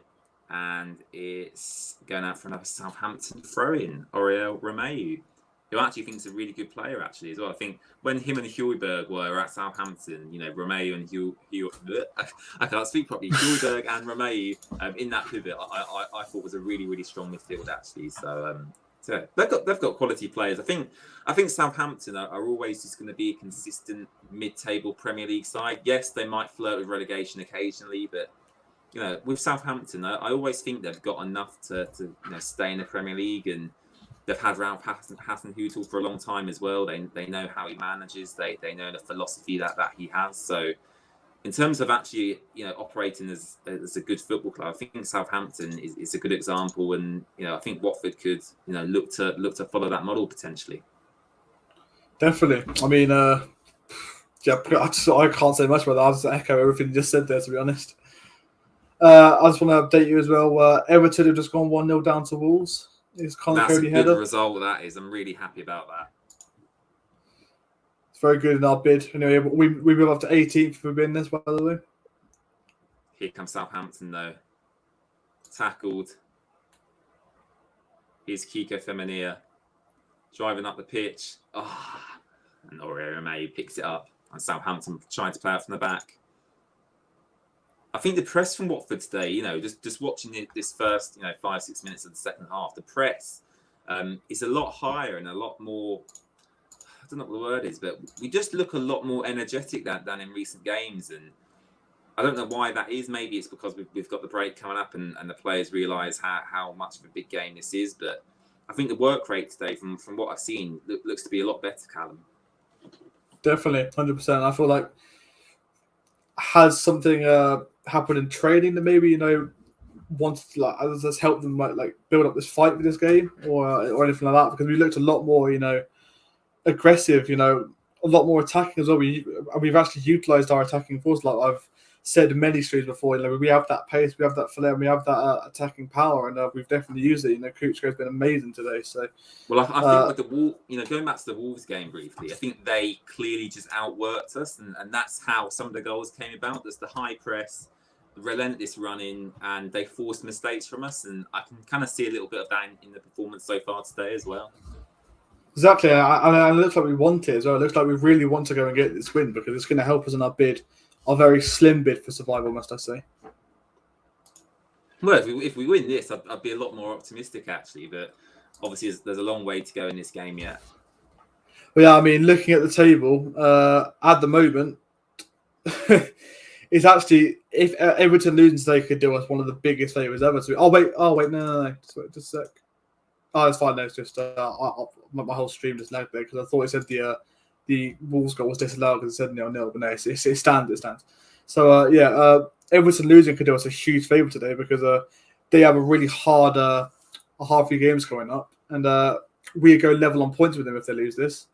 So well, we go level on points, but I think they stay above us purely because of games in hand. Goal difference, isn't it? I think Watford would have to win by 8 goals today to go above Everton, which is obviously completely unrealistic. But it could still happen. Who knows? Kiko Hernandez might pop up with another 5 goals.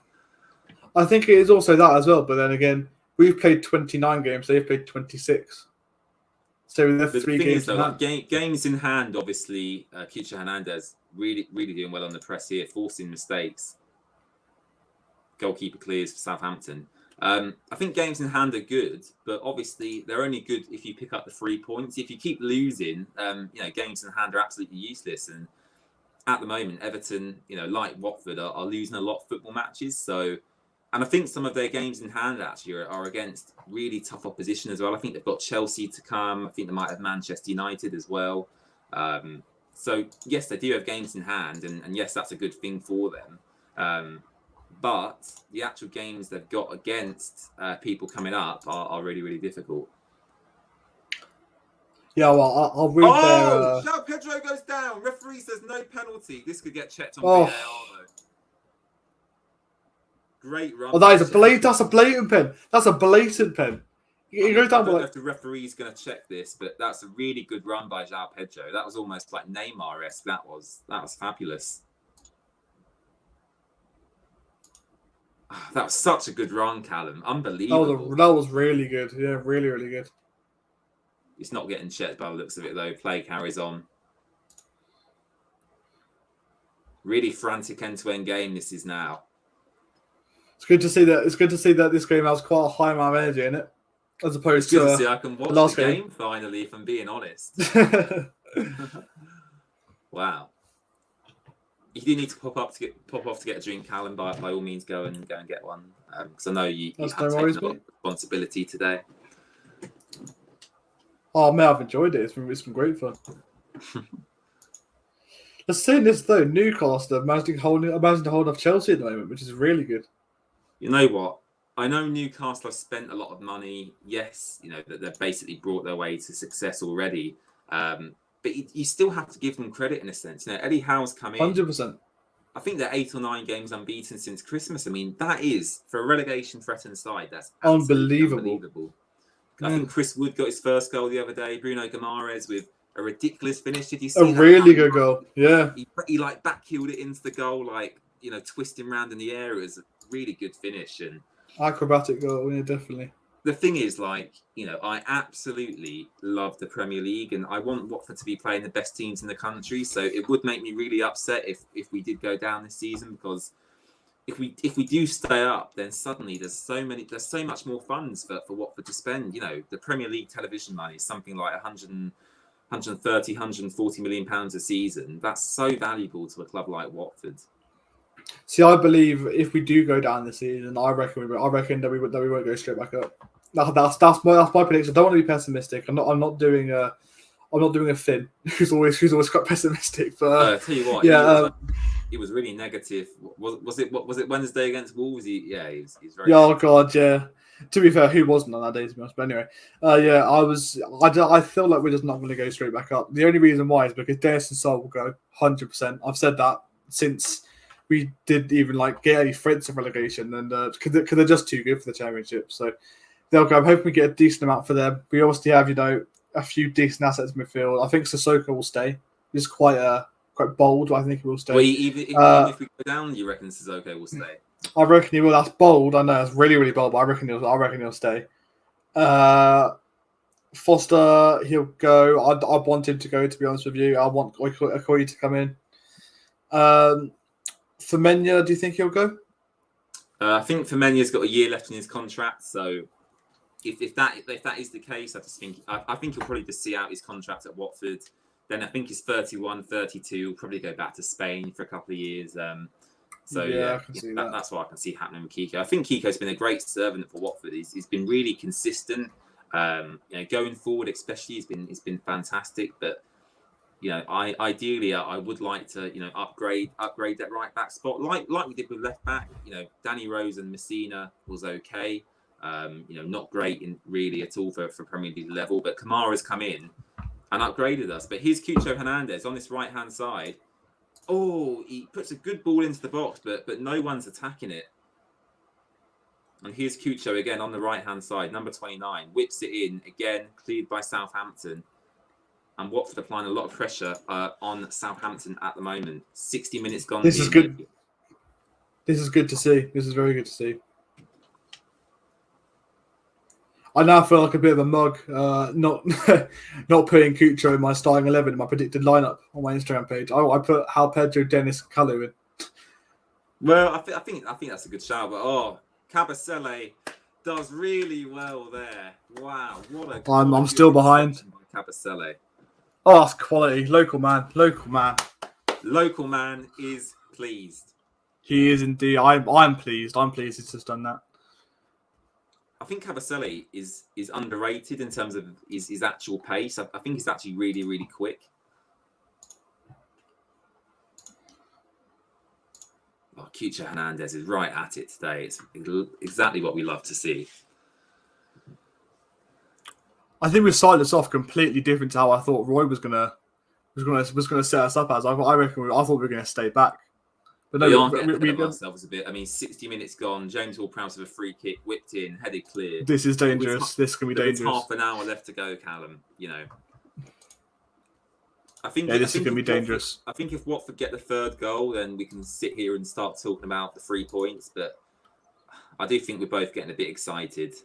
I do have a tendency to do that, unfortunately. So do I. Yeah, I'm gonna follow Adam's advice and just calm down a bit. Ball's whipped in. Quite a bad ball, really. Not headed clearly away, though. Sissoko bicycle kicks it away. Southampton's still in possession, though. Here's Ward-Prowse into Che Adams. Che Adams turns, tries to get shot away. Kuchka intercepts, and Watford looking to get on the counter attack now through Cucho Hernandez. Bad ball, though.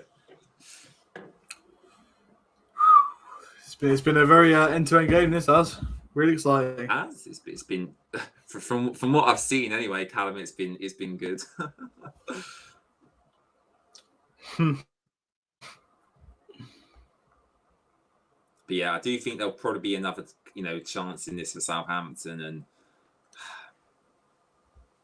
it is frustrating. But lovely weather down at Southampton. I mean, I can see the Watford fans in the corner. They're right in the middle of the sunshine, which is good because at least they're not cold anyway. Yeah, I just want to point out a funny moment that's happened in the Chelsea-Newcastle game. Obviously, Chelsea are in a crisis at the moment. All their assets have been frozen and stuff like that. So, Chelsea are truly in the mud at the moment. But the Newcastle fans said to the Chelsea fans about the game today, and Mike Ashley, he's coming for you, and kept on chanting that repeatedly. And Chelsea came back with Mike Ashley, he left because you're shit. Just repeat.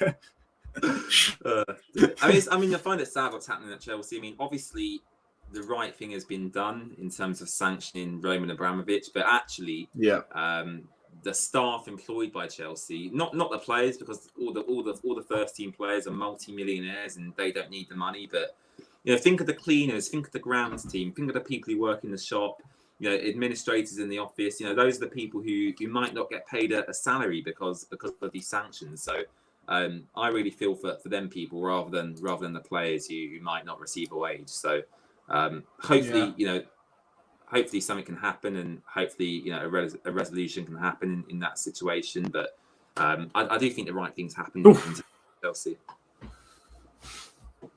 I think Salisi just had a chance there. James Ward-Prowse free kick.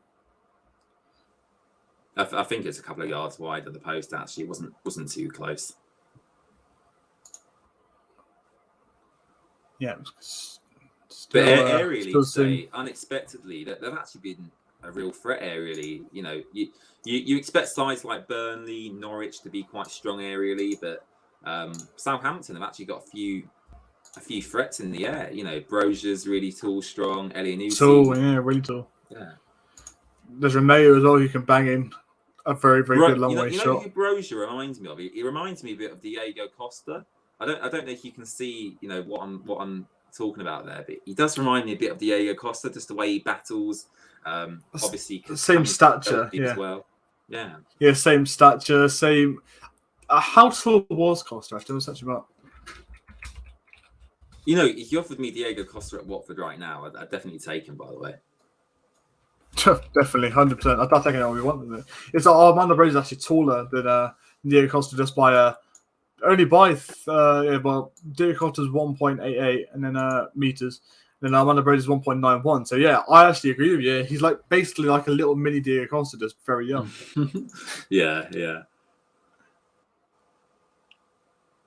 Oh no! Don't tell me this. I think my stream next time. It's just on a stream buffered for a bit.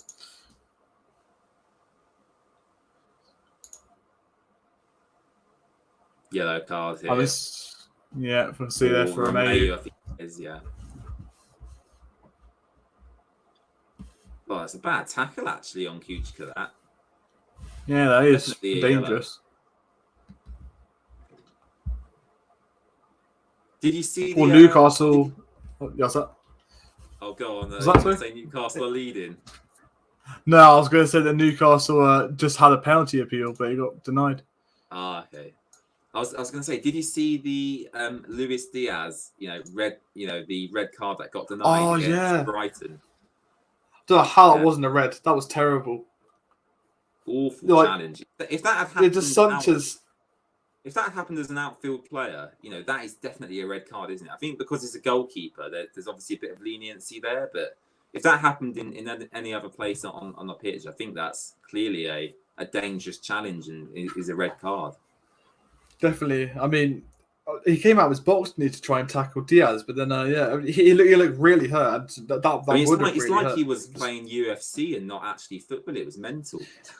Yeah, he properly clattered him. I was like, how's that allowed?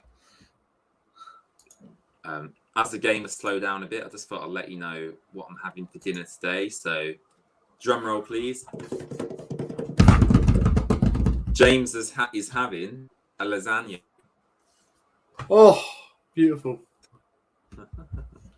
That's what I'm having. You gotta love having Callum. You got any idea what you're having? Drum roll, please. Drum roll, please. I don't know. Yeah. So I don't know what I'm having yet, but I'll make sure to. Shall I do like a dinner review when it comes to the end of the game? I don't know, maybe. Oh, Southampton are in here. Oh, Capasale again does really well. I think that's a Southampton corner. Yes, it is. Dinner review might be fun. I mean, I'm probably gonna, on my Instagram, I usually do a few things on the match day when Watford are at home. I might do Watford food reviews. Go to a different place every week. We went to the Burger last week. You're gonna do a Thogden, go to different pubs and then do different reviews. I think so. I think that'd be quite fun. Do you follow the Footy Scran Twitter account? That's a very good Twitter account. A lot of my college friends do, to be fair. You got Footy Scran. You got Sports Scran.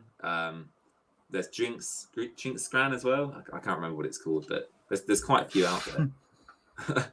Well, some of the food at football matches.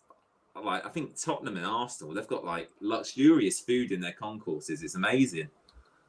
I saw like some Footy Scran fail. Like, it's like some really bad food that's posted on there.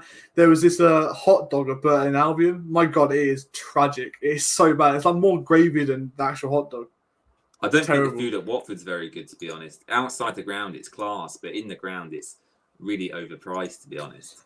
Oh yeah, the burger vans are brilliant outside of the ground. They're lovely. Adam says that was Sunday roast. Lovely. Let us know what you're having, Adam. I mean, for a Sunday roast, my preferred roast is probably roast lamb. Apologies to all the vegans out there, but roast lamb is probably my favourite Sunday roast to have. Oh, that is good. I just saw one at Accrington Stanley, and they've got gravy that literally looks like water. It's just there's no consistency to that whatsoever. It's like poured all over the chips. It's a good Twitter account to follow. If you don't follow it already, you should definitely give it a follow. It's definitely, fun. Yeah. In fact, I was on there a couple of weeks ago. Footy Scran posted one of my photos. But is it Fotty, right? Because I looked at Fotty. Yeah, so Footy. Hold on. Oh, no, yeah. I got it. Here comes Emmanuel Dennis. João Pedro. Here he is. Never mind. So it's Footy. Yeah. So foot, and then Y, and then Scran. Yeah, I've seen it. Yeah, 11.3k. Yeah. 302,000 followers. Yeah. Oh, really? Oh, okay. All right. But look at this chicken, pork, and halloumi Slovakis at Dulwich Hamlet. They look lovely. Yeah, but can you just repeat that again there? Because I didn't actually know they had that many followers. Footy Scran. Footy Scran. So footy, so foot, like the foot on your leg. Yep. And then add a Y, the letter Y. Yep. And then Scran, at Footy Scran. And Scran, SCRAN. SCRAN, yeah.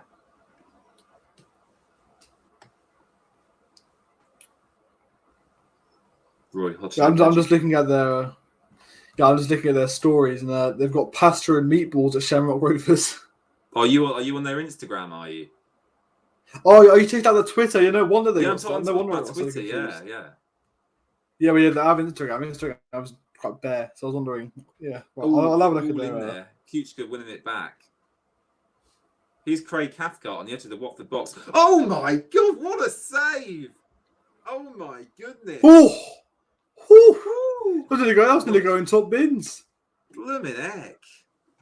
That's Go incredible. on, Craig. That went in. That would have been one of the best goals I've ever seen. I mean, actually, looking at it from this angle, it's quite central. Actually, comfortable save there for the goalie. But if that went in, I'd be going mad. I would. Fair, that was Kuchka, wasn't it? Yeah. Yeah, it's Kuchka. He's actually scored this season. I think he scored against Everton, didn't he? He scored a header against Everton. Again, you throw him out to that game. What a lovely game that was. Beautiful game, beautiful. I mean, that was pure Ranieri ball. That was the peak of Claudio Ranieri at Watford that game. In fact, no, well, maybe Man United was the peak at Ranieri at Watford, but yeah, the Claudio Ranieri era only lasted about 9 games, didn't it? Which is disappointing, but you know, it might ultimately be the right decision. You know, we can only be proved wrong come the end of the season, you know, depending on what division we're in. But, you know, we've still got 15, 20 minutes to go in this game today. Sorry, can you hear me again? I just had a huge issue with my microphone. No, I can hear you, mate. Yeah, I can hear you. Yeah, so I just could not hear what you were saying there for your whole speech there. So I was trying to adjust my headphones. Yeah, I don't know if you. I was going to say. Yeah, I was going to say, yeah, if you were directing that towards me, that would have been a bit awkward. Well, I kind of was, but it doesn't matter. It's all right. Yeah, all the other games have just stayed with the same result today. It's a bit so, are we the highest scoring game today so far? Then we are. Yeah, 3 goals. Yeah, that's good. I mean, we might be on first on match of the day, which is exciting. That'd be cool. Yeah, just seeing us match of the day, brilliant. Yeah. Chelsea Newcastle still 0-0. I'm surprised. Well, I'm surprised, but I'm also not, because Newcastle did strengthen, and then obviously with Chelsea, you've got the whole issue surrounding what's happening with the club at the moment. So the mentality of the Chelsea players is obviously they're probably nervous, and Newcastle are probably really confident. So you know it is surprising, but equally because of what's happening, it's not actually too surprising. Yeah, I mean, there was a very interesting choice of seeing. I saw Eddie Howe made there. He didn't actually start Alan Saint-Maximin. He started Jacob Murphy. They're playing 5-5-1. Apparently, they're parking. Well, they're not just parking the bus; they're parking the lorry. Well, parking the lorry. Wow, that's a change, isn't it? Parking the lorry. Wow. Oh, okay, right. There's no. What else could you park? You could park the aeroplane. You could park the spaceship. Submarine. Yeah. So West Ham have just taken the lead against Aston Villa. Andrei Yarmolenko with the goal. 70th minute. Okay, come on, sub as well. Has got a fresh haircut, by the way. I mean, I'm due to get my haircut relatively soon, so I might go for I might go for a Cucho Hernandez, you know. just go with the signature. I want to see your hair blonde. I've always seen you have quite a long front, Callum, like a little quiff. You always going to keep that quiff, or are you going to change it up eventually one day, maybe? Well, I mean, if Watford ever win the league per se, then I'll go bold. No, that's my deal for you. If Watford ever win the Premier League within my lifetime, I'll go bold. Does it count if Watford win the Championship? No, it's absolutely not. Yeah, it's if Watford ever. Yeah, so if Watford ever do win the Champions League, that's a bit ambitious. But if Watford ever do win the Premier League. Cuts inside. Oh, great stuff. Go on. Hernandez. Oh, he flies way over the bar. Cucho. He's had a few opportunities, hasn't he, Cucho? He's looking for his hat trick. He's hungry for it. He's got to, ideally, a striker in that position, you'd want them to get that on target, really. But yeah, he has scored 2 goals today. I'm not going to fault him about that. He's done his job. In my opinion, Callum, if a striker scores even just 1 goal, they've done their job. Then it's really down to the defence and midfield, in my opinion, because if the striker scores, that's what they're paid to do. It's down to the rest of the team, really. Definitely.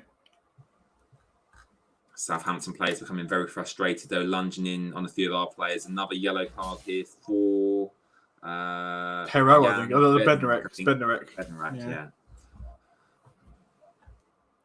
Well, lunging in on Dennis there. I mean, Dennis probably made a meal out of it, but I think he did just jump up in the air like a salmon there. But meant to have lovely weather next week as well. Actually, I'm looking forward to that. Well, I haven't had a look at the forecast yet. I might give that a quick check now. Get back out on my bike as well. I haven't been on my bike for a few months because it's been so muddy. Nice. Looking forward to that as well. You get into James. Then you can turn to TheWatfordWay, the cycling YouTube channel. Cycling Watford YouTube channel. Well, I've always been tempted to do I've had loads of people ask me to do IRL vlogs. I mean, if you've not seen, I did actually do a IRL crossbar challenge that is live on the YouTube channel. You can watch that right now. Oh, I need to go. I need to go and watch that after this game. You probably didn't even know about that, but yeah, there's a crossbar challenge available. Just type in the Watford Way crossbar challenge and it will come up. Oh, Saturday's a lovely day. Yeah, it's practically sunny the whole day. Yeah. Monday. No, it's Tuesday. Tuesday is pretty decent as well. It's getting warmer. Looking forward to the summer. I'm looking forward to the summer. I'll tell you what I've got coming up. I've got the Elton John concert at Vicarage Road in the summer. Are you going to that? Yeah. Oh wow. I managed to get a really cheap ticket because they did like a deal for Watford season ticket holders. You got access to tickets a day early, and they had a limited number of cheaper tickets available. So rather than paying, I think it was like £129, I got mine for £40. So going to watch Elton John at Vicarage Road on. Nice. I'm going on the Sunday. So if anyone in chat is going to the Elton John concert, I'm going on the Sunday. So yeah, I'm looking forward to that. I'm on the pitch as well. Actually, I've never been on the Watford pitch, so. Well, that's gonna be an interesting experience, isn't it? I'm in front of the rookery, so I'm on the pitch where the goal would be in front of the rookery, basically. Brilliant stuff. Well, I mean, 77 minutes gone. Watford 2, Southampton 1. Can you hold on? Says, how are Southampton doing? Callum's probably best to answer that, but from what I've seen in the game, first half, I don't think they're particularly good, but this half they have improved. They got the equaliser before half time as well, and they still do look quite threatening actually on the counter attack, don't they, Callum? Yeah, well, I mean, they've brought in some subs as well. I mean, they've brought in Nathan Redmond and Brojo. I mean, that's attack upon attack. So I think that they're definitely going to go for it the second half. They weren't particularly amazing in the first half. We definitely outshot them in the first half. Yeah, in the second half, I think they're definitely going for it more. I feel like they have nothing really to lose, do they? I mean, they were 2 goals down and then brought it back right on the brink of half time. So I'm not surprised they're trying to go for it. Subscriber update, by the way, as well. We're only 2 subscribers away from 600 now, which is very, very exciting. We're probably not going to. Come on, guys. Unless Watford score another couple of goals, you probably won't hit it in this stream. But I do have a good video coming out probably next Saturday. I'm doing an interview with the guys who created the Watford Brazil accounts on Instagram, Facebook. Watford supporters out in Brazil. So I'm going to interview them. Wow. Find out why they support Watford from such a faraway country, and obviously we'll talk about Gomez, João Pedro, Richarlison, and yeah, I think that'll be quite an interesting, insightful interview. So that should be out at some point next weekend. So if you are interested, you won't have no content from me next week. You should have an interview with some Brazilian Watford supporters next weekend. So make sure to keep an eye out for that as well. So yeah, just share your. I'm going to echo what James just said there. Just share the channel around to your friends and your family, and yeah, that's all I've got to say. Just subscribe to the channel, and of course follow Callum as well on Instagram at the Hornets House. I'm sure we'd really appreciate that. Just hit 200 followers as well, actually, Callum, didn't you? Yeah, I did. Yeah, thank you very much for all your support. I mean, if for those of you that haven't seen my channel yet, or haven't seen my Instagram page, then make sure you go and follow that because I'm trying to upload more frequently now because I've got to try and keep up my content. So I mean, just make sure you like the posts, do what you need to do, and it'll be well appreciated. If you want to have a chat to me on DM as well, I always answer every one of my DMs. Just make sure you do message me and just tell me about your thoughts on the game, my channel, my page, etc., and I'd be happy to speak to you. Watford sitting very deep, actually, Callum, just to interrupt you. 10 minutes left. Southampton are applying the pressure now. I really hope we can hold on to this. I don't think a point now is good enough at this stage of the season. Cucho Hernandez, though, has picked up the ball. Cucho's going up. He's got a lot of space here. Spreads it That's out a great ball to Emmanuel Dennis. He drives forward. So the shot is just missed. Just wide of the post. And speaking about this, Everton have just got a red card. John Joe Kenny down to 10 men, 1-0 down.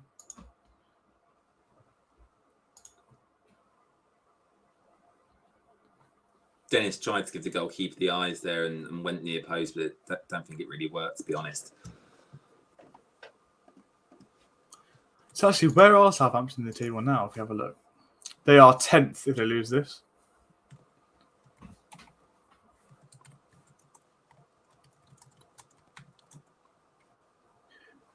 Just a quick debate to see out these last few minutes. Who do you think is going to get the 4th spot? Because obviously it's very highly contested at the moment. You've got Arsenal battling, Spurs, Wolves are not counted out of it yet. West Ham, of course, they're 5th now, so they're challenging for it. So who do you think is going to get the 4th spot? Well, if the GOAT continues... Well, I was going to say, if the GOAT continues to perform like he did yesterday, then I think Man United. But I think keep an eye on Arsenal because I was so impressed when Arsenal played us. Saka, Odegaard, Lacazette, Martinelli were amazing. They're really amazing to watch. And I know I'm a Watford fan, but I do appreciate quality players, and that they were all quality players when they played us. So actually, I wouldn't be opposed to maybe seeing United drop out because they've got so much money. I just think it would be quite funny and. Arsenal. Yeah, definitely. Arsenal, finishing 4th with obviously the young squad they've got. So, I wouldn't be opposed to anything really. Wolves or West Ham as well. I think that would be really fun. So yeah, I wouldn't be opposed to anything really. I'm not biased towards anyone. So, whatever the finish is, I'm not too fussed personally.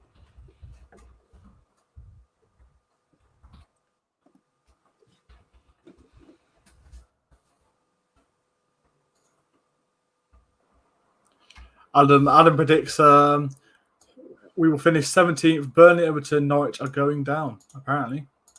Everton, I mean, we discussed it already, Callum, but imagine if they went down. It would, that'd be shocking, yeah. I mean, they're building their new stadium at the moment, and in terms of financing that would be a real blow. But here's Carl Walker-Peters. Looks like it's going to be a Southampton corner, and it is Kamara. Blocks the cross, and Southampton do have a corner here in the 83rd minute. It's squeaky bum time now. I do not have a squeaky bum, but as the saying goes, it is squeaky bum time in this match. I thank you for putting that thought in the head. That's lovely. No worries. I thought I'd just point it out in case everyone thought I had a squeaky bum, basically. Thank you. Thanks for that. No worries, buddy. No worries.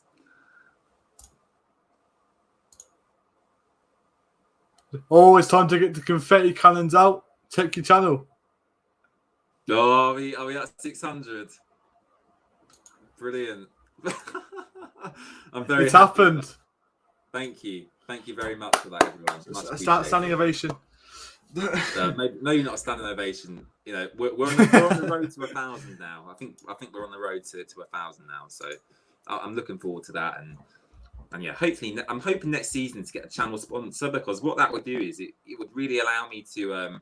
I could buy the premium version of what I'm doing this on now, so I could have the live score in front of me. I could have the actual timer of the game, so you guys could keep up the timer, and it would allow me to maybe go to more away games and stuff like that. So hopefully over the summer I can get something arranged, and I think that would be really good for the growth of the channel as well.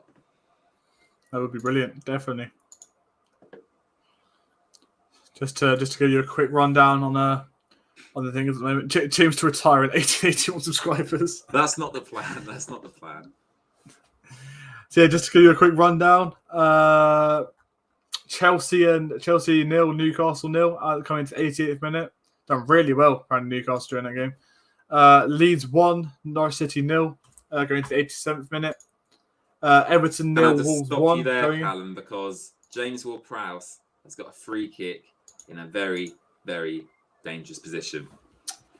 Panic stations, panic stations, panic stations. I mean, I don't know what I would do if I was Watford, but I'd literally put about 11 people in the wall, which you basically have done. Look at the wall. I can't look. It's us in a really dangerous position as well. I can't watch this. James Ward-Prowse, 85th minute. Foster looks scared. I mean, I did say it's squeaky bum time. Not my squeaky bum, but in the game. I still stick by him saying that he's the best free kick taker in the Foster's Premier League. Left a massive gap. I don't know what he's doing. Here's Ward-Prowse. Oh! Nearly.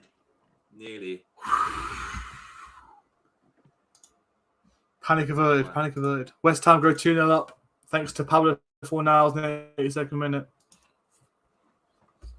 Just carrying on the rundown of the game. And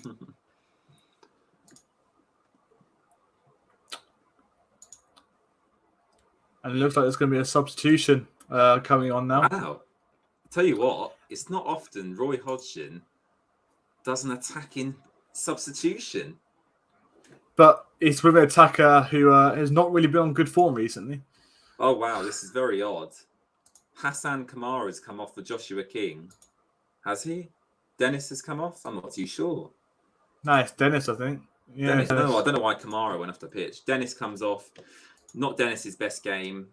He contributed. He made some good runs, but yeah, I wouldn't say it's Dennis's best game. I've seen Dennis perform a lot better than he has done today. Definitely, 100%. Oh, it'd be so good if Joshua King could get in the score sheet in these last couple of minutes. That would just cap the day off for me.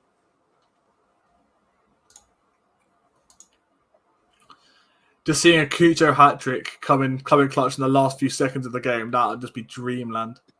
Oh, I'd love that.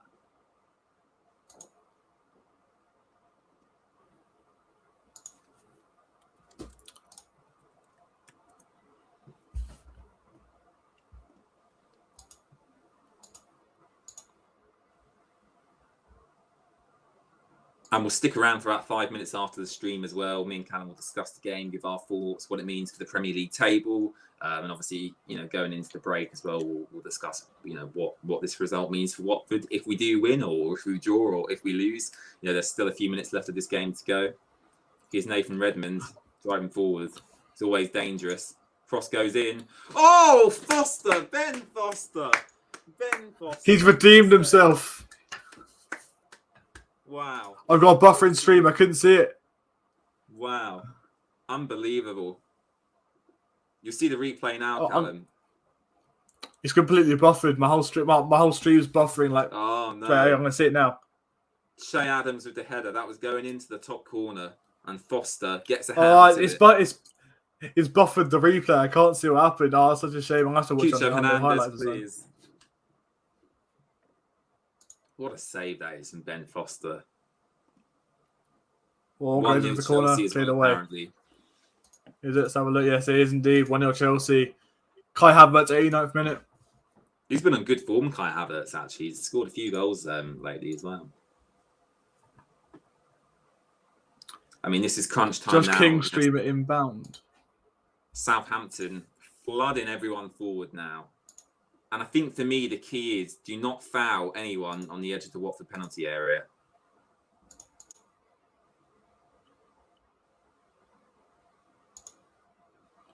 God, my stream's on the referee's ropes. Talking to VAR. Oh no. It could have come off a hand. You've got to be joking me. Please don't do this to us now. If this gets given us a penalty, he's talking. Ref, don't. Here we go. VAR checking possible penalty handball. That's not a hand. You've got to be joking me, man.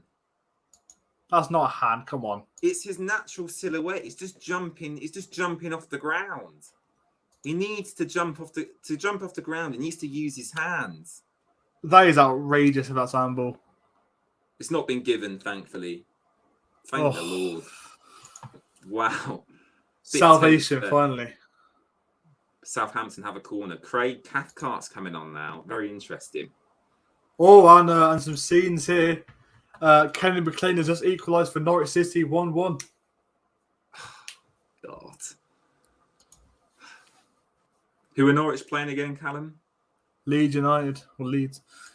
You know what? I'd be happy with a draw from that game because they're both in and around us. So a draw is probably the best result, really. Agreed. It keeps Leeds in touching distance as well. Yeah, I'm gonna have to quit my stream because it's on this last leg. Okay, Southampton whip the corner in. Ben Foster just about gets it clear. Southampton player's gone down in the box after Ben Foster's challenge. Doesn't look like this will be looked at. Cucho Hernandez trying to have a fight with Che Adams here. Calm down, Cucho, man.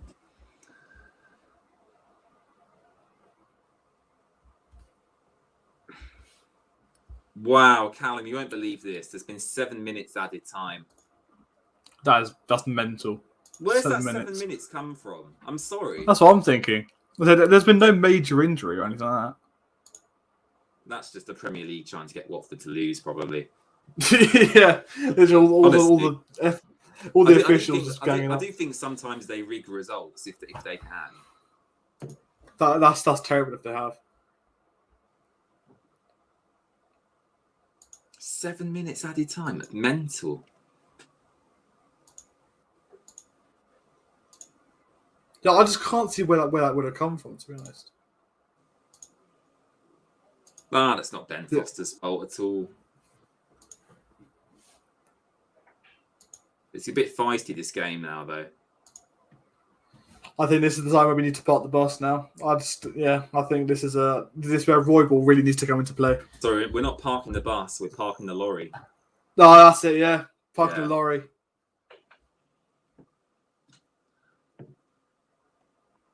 My feed just dropped here as well, so I'm just trying to get my feed back.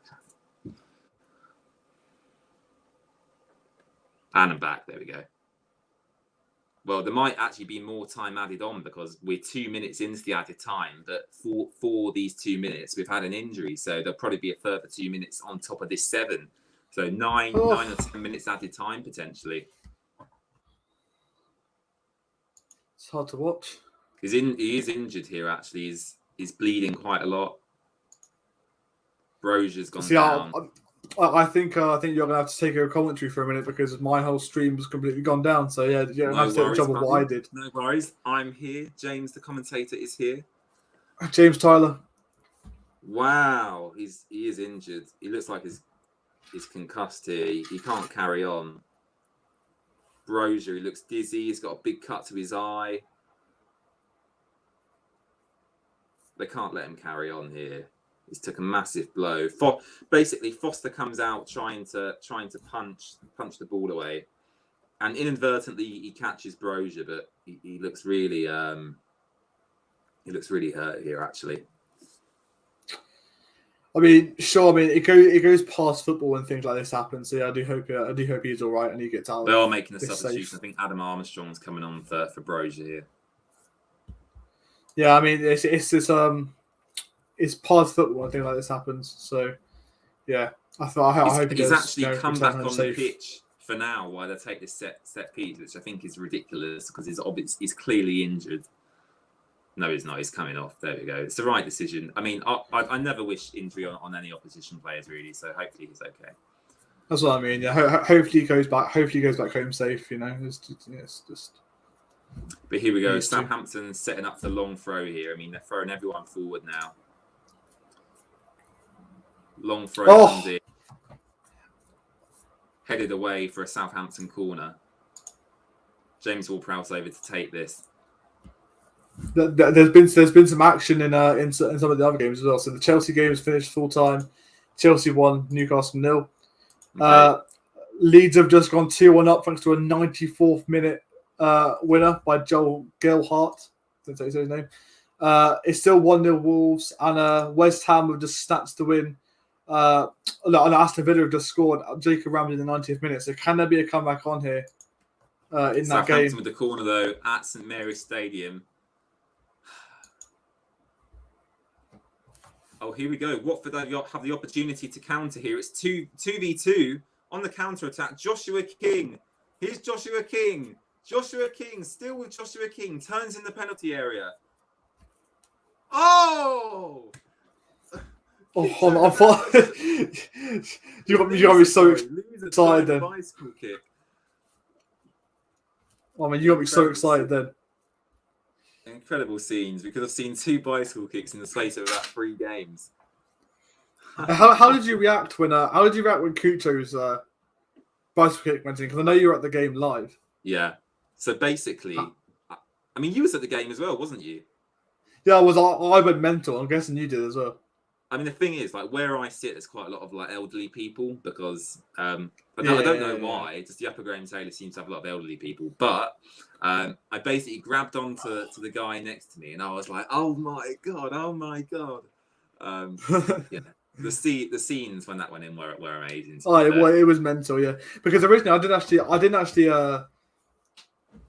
see it. I thought it was just normal tapping, but no, I didn't actually see him do the bicycle kick because I was really near the corner. If you're at the wrong angle, it is obviously difficult to see because where you sit at the front of the Elton John, aren't you?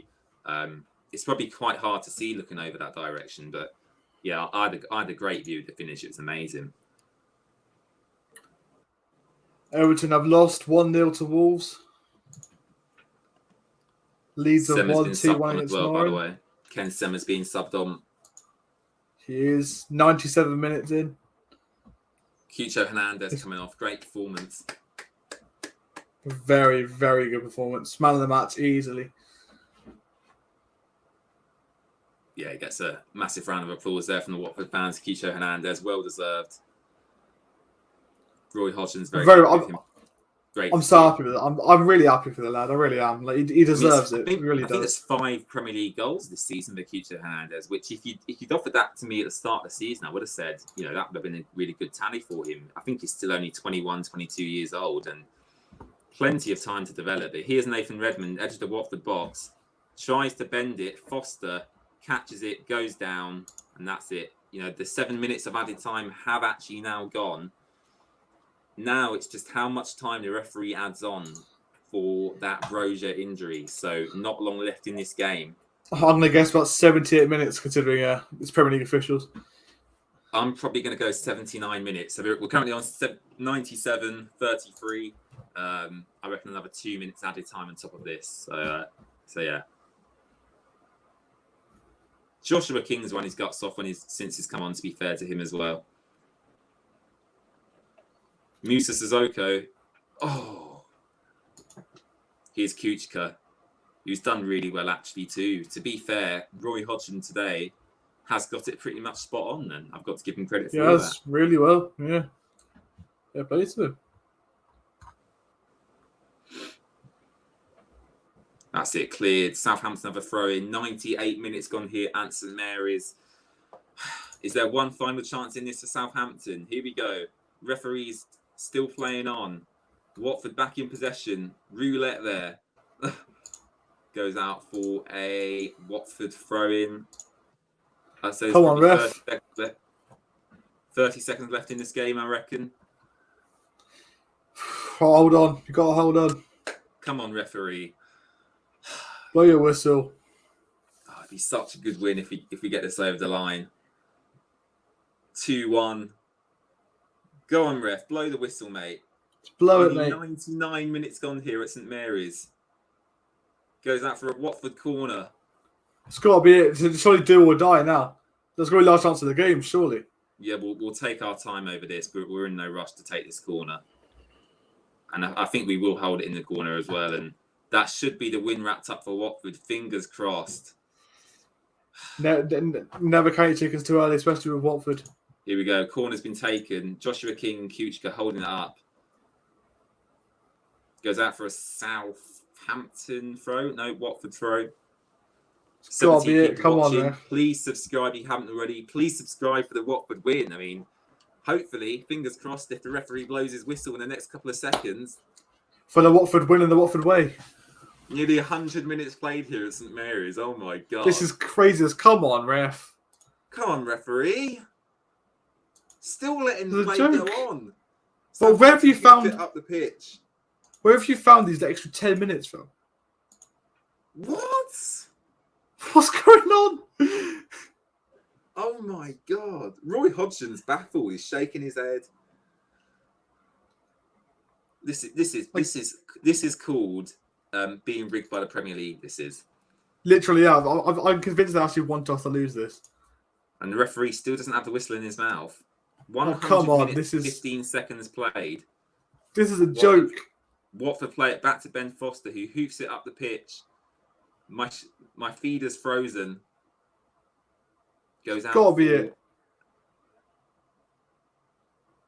A Southampton throw. Imran Luzer's gone down after being shoved by the Southampton player.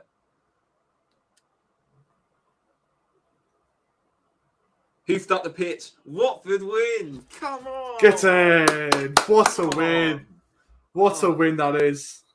Blooming heck. I think we have to, in respect of the GOAT. Sue. I'll tell you what, that was a long old game. That was blooming heck. Wow. That took so long.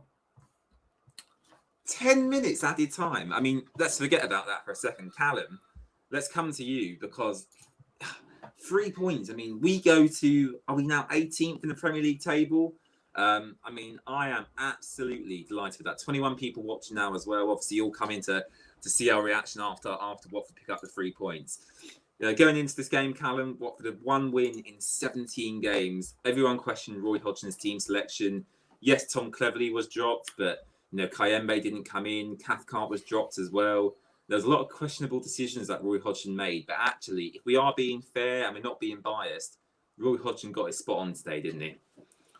Definitely. I mean, as soon as you just said that there, Adam and VJ put in the chat, for once, let's clap Roy. He's done a good job in respect to Roy. Yeah, he's definitely got it right today. There's no two ways about it. Cucho was on fire today with the brace. You can't get much better than that. Of course, it looked very shaky going right to the edge of half time, when of course Oyunusi did score. But yeah, I mean, at the end of the day, it was all right by Roy. The substitutions were okay.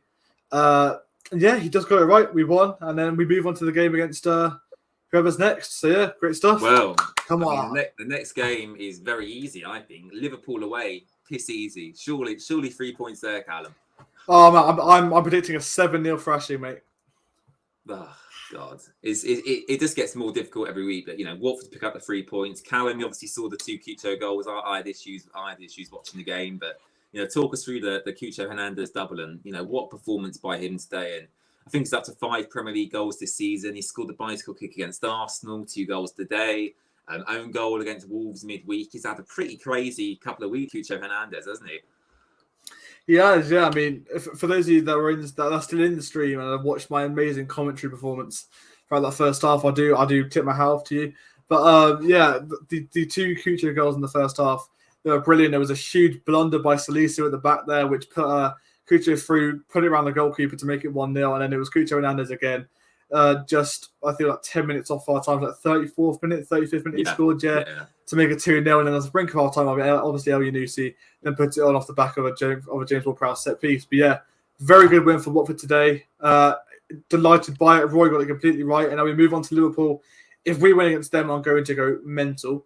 But yeah, so I mean, it's happened before. So at the Vic, so can we do that when we go to Anfield? I'm not too sure, but we've got to hope for the best. Yeah, great win. And now we just got to basically focus on Everton now, because Everton are right now practically in the same dilemma as us. We're on level points now. They just had a goal difference in games hand, which I mean, we had a debate about yesterday. Goal difference is probably a bit more important. But yeah, what a win! What a win, eh? What a win! And for me personally, I just feel a sense of relief. After doing lots of these watch-alongs, I can probably count, so many games where I sat here and watched Watford get thrashed. Wolves on Thursday was another game in that instance where it's a poor performance. But actually, today they battled. They worked harder than Southampton. We got the 2 goals, 2 quality goals. yes, at times we probably rode our luck, but actually, Callum, on watching the game and seeing how we performed, I'd say we deserved a win. And actually, if we perform like that at Vicarage Road, I think that's the key going forward, isn't it? If we get these performances away from home, transferred to Vicarage Road, we've got some massive games coming up. We have to play Everton, we have to play Burnley, we have to play Leeds at home at the Vic. If we can get the place rocking and get the performance to a similar level we saw today, we could potentially get 9 points there from teams in and around us. And I think that's going to be the key to Watford staying in the Premier League, them 3 home games against that opposition. Yeah, I'm just saying now, I think that game that we have coming against Everton is the biggest game of the season for us at the moment. Yeah. Because they're right in the same position as us. We're breathing down their neck at the moment, and if we can win that, I think we actually do go above them. If they lose the next game, and then we play against them a few games following. So if we can keep on seeing Everton losing and us winning like we are today, Cucho, if he continues his fiery form, and Dennis starts firing in a few as well because he's been quite non-existent these past few games, but if he starts getting back on the ball, as is Hal Pedro, we're going to be on fire, and that's putting a lot better mood now of us staying up. I forgot to say as well before we go, I've just remembered something else. I mean, Adam there, Cucho's on fire. It's a fire. Your defense is terrified. Cucho's on fire. No. Okay, I'll stop that now. But seriously, Ismail Assar, Callum, by the sounds of it, could be back for that Liverpool game. What front three are we meant to start now? We've got Joshua King, João Pedro, Cucho Hernandez, Ismail Assar. One of them has to be dropped. Who are you dropping when Ismail Assar comes back? Because Cucho's in great form. Pedro played really well today. Dennis, we know what he can offer. And Joshua King is not in great form. So if you're going to play a front three, Ismail Assar comes back, who are you dropping? Because the depth we've got in them front positions at the moment is really promising, I think. I'm sorry, but after what I've seen today, Cucho has to start every game for me. I feel like he's cemented this place now. He's on form. The only way he's going to develop that form is if he continues to start even more games. Coming off the bench isn't going to do. And I know he's even a good bench warmer, to be fair, and comes on and provides some flair and some pace in the last few minutes. But yeah, for me, I'd definitely start him every game now because he's shown he has the quality. And Southampton are a decent side. They're 10th. They are mid-table. So yeah, if he can do that, God knows what he can do to other teams, especially right down near the bottom, who we still have to play. Sarr, for me, I think still does have to start because I think he's injured right now. But yeah, I think Sarr, he's almost a bit of a staple in our attack as well. And Dennis as well. Do you know what? I messaged someone on Instagram, actually. I'm going to find out who it is because I did actually message them on Instagram about this, and it was interesting. Oh my God. Why are you doing that, Callum? I mean, I think it was Jason in chat said, you have to credit Kabasele today. He played really well. And I do agree, Jason. I thought Kabasele made some crucial interceptions, some crucial blocks. There was an instance, I think it was Kabasele was one-on-one with a Southampton attacker. And, he very easily, caught up with them, used his pace and made the interception. So, Kabasele coming in today after, not a lot of game time, really, I thought was really impressive. And I don't know if you found the message yet, Callum.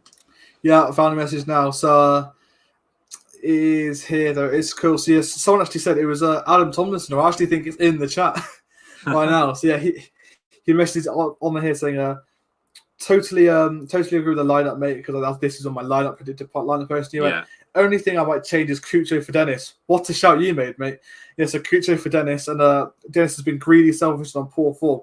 And our message about saying that's totally understandable because I won't lie to you, I've been mentally tossing and turning over where to keep in Dennis because he was non-existent during that game. I didn't see him really, come up front in many chances. Didn't convert that much. I mean, yeah, sure, Cucho probably played more of a striker role today because Dennis just has the versatility to play on the wings, but he just didn't show, that much threat, to be honest. Yeah, I'm actually saying for the next game, or maybe for the few games following, I think drop Dennis. I think that's a very bold choice. But my front three for now, I'm saying probably Sarr, Cucho, and Kalu. That's my prediction. And if Sarr comes back, I presume Sarr probably replaces Kalu. Is that right? Yeah. So if Sarr comes back, I'm thinking Sarr starts at right wing. We then play Cucho up at striker, or wherever he played today, and then it'll be a toss up between Kalu and Hal Pedro for now. I think I give Dennis. That's actually really hard because I think Dennis is it'll be a toss-up between Dennis, Hal Pedro, and Kalu. But for now, I'd probably see Kalu or Hal Pedro just trumping Dennis because he's not been on very good form at the moment. Hal was incredible today as well. Jason Smith just put in the chat. He has been incredible today, and yeah. I mean, I'll tell you what, João Pedro. I mean, I don't know if you got any more time, Callum, but I wouldn't mind staying for a few more minutes. Actually, you know. Oh, that's fine. Yeah, I've got all the time in the world, mate. It's fine. You know, João Pedro, that run he made where he basically lifted the ball over two Southampton defenders. You know, worked his way into the box, and there was obviously a penalty call. We thought it was a penalty, but obviously the referee and VAR didn't give it. Again, I think João Pedro is key to this Watford team. I don't think there's any question in anyone's minds. It's from Watford fans, and I hope Roy's the same as well. I think João Pedro at the moment is a must start. Same with Cucho Hernandez, and there's one spot up for grabs in the attack, and that's between Dennis, Joshua King, and Ismaila Sarr. And who gets it? Probably Ismaila Sarr. So you could potentially have Dennis and Joshua King on the bench, and I think that's a good thing because that shows that there is that competition for places, and if someone's not performing, which Dennis and Joshua King are not at the moment, there's players to come in and replace them. And Cucho Hernandez today, 2 goals in the Premier League. I'm sure he dreamt of that when he was a kid. So really, really happy for Cucho, and surely João Pedro, Callum, is a must start going forward because again, I know he didn't score or assist today, which is what you really want from your attackers, but I actually think his overall game really contributed to the end result. Definitely. I just want to echo what Adam just said in the chat there. How Cucho and started to start every game after what you just said there, because I was tussling between whether it was going to be Hal Pedro, Kalu, or Dennis. I think it has to be Hal Pedro that starts now. He was quality today, as was Cucho.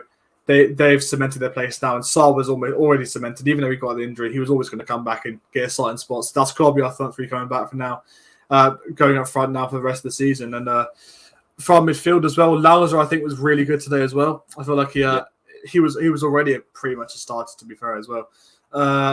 Cleverly's got. I think he's just got to stay on the bench now for the rest of the season because if that's the way midfield. I've got to say, on Cleverly, Callum, you saw the difference in the midfield today. I know there's a lot of discussion about Kuchka before we come into the game, and I kind of said I'd rather see Kayembe come in, but actually. I think the game probably suited Kuchka, and Kuchka, Sissoko, Loser, I thought were really industrious. They worked really well. They had a lot of energy, and they didn't give up. We played 100 minutes of Premier League football today, and right until the end, they were running, making tackles, making interceptions, and making it difficult for Southampton to play through the midfield. So Kuchka today, I know he's been mentioned in chat a few times. Actually, I thought he was top quality. Yes, he's not a long-term solution, Callum, but on today's performance, would you maybe play him against Liverpool, or would you bring back in Tom Cleverley or maybe Edu Kayembe? Oh, that's good. That's a hard one because I've got a predicament in my mind where I'm thinking Kuchka played incredible today and got the assist for the second Cucho goal. Yeah, by the way, I don't know if well, obviously you weren't here, but I had a huge issue calling Cucho, and then Cucho. I've done it again. I got really confused. So Hernandez and Juraj Kuchka. Yeah, so let's just call Cucho now just Hernandez because I get confused between Kuchka and Cucho. Yeah, no, I'm not sure. I do a podcast with Voices of the Vic, and I think Ben on the podcast has a few issues as well. So it's not just you, Callum. I know a lot of people have that issue. Yeah, it's good to hear. But Kuchka, he was brilliant today setting up that goal for Hernandez. He really impressed me today, and I was really skeptical of him being in the starting 11 right at the start because we had people like Kayembe who I probably would have preferred, but definitely both above Cleverly. So yeah, I think he has to stay on the bench now. I just don't rate him at all. He's gone past his prime. But yeah, if that's the way he plays against Liverpool, by all means keep him in. But Liverpool have got such a threatful attack. You've got to debate whether you put Kayembe in there because he's more of a defensive player, and then we just go with someone like Lauser and Sissoko, who I think have already cemented their place in the midfield, and then play Kayembe more in a deeper role. So it's really hard to try and tussle between them both. But if Kuchka can keep up his form, then I wouldn't be surprised to see him against Liverpool. We'll move on to our man of the match, Callum, which I think is probably quite obvious. But if you do have a different man of the match, let us know in chat. Let us know how you rate this player out of 10. And Callum, I think we can both agree, I presume, unless you're absolutely crazy, that Cucho Hernandez is today's man of the match. I'd probably give him, just for the 2 goals alone and the importance of the 2 goals, I'd probably go 8.5, 9 out of 10. Would you agree with that? I thought his performance was absolutely incredible. Absolutely incredible. Really good performance by Keith Hernandez. So for me, Callum, who's your man of the match? Well, I mean, there were quite a few players there that really impressed me. I mean, yeah, I'd say for Pedro, he's definitely up there as well. I feel like he impressed, but yeah, some of the midfield and the defense was they were decent as well. But I think it only has to go to one man, and I think we've got to do it just one more time to sing it with me. Cucho is on fire. Your defense is terrified. Yeah, he's got to get it. He's got to get it today. Yeah. No. Yeah, he's got to get it today. He was superb, and yeah, I say 9. Yeah, 8.5 to 9 out of 10 for me today. You can't get anything less. But the full time and match ratings will be out on the Hornets house in just come an hour, just 45 minutes to an hour. So yeah, make sure you go and check that out and go and give it a like, comment your thoughts, and celebrate with us.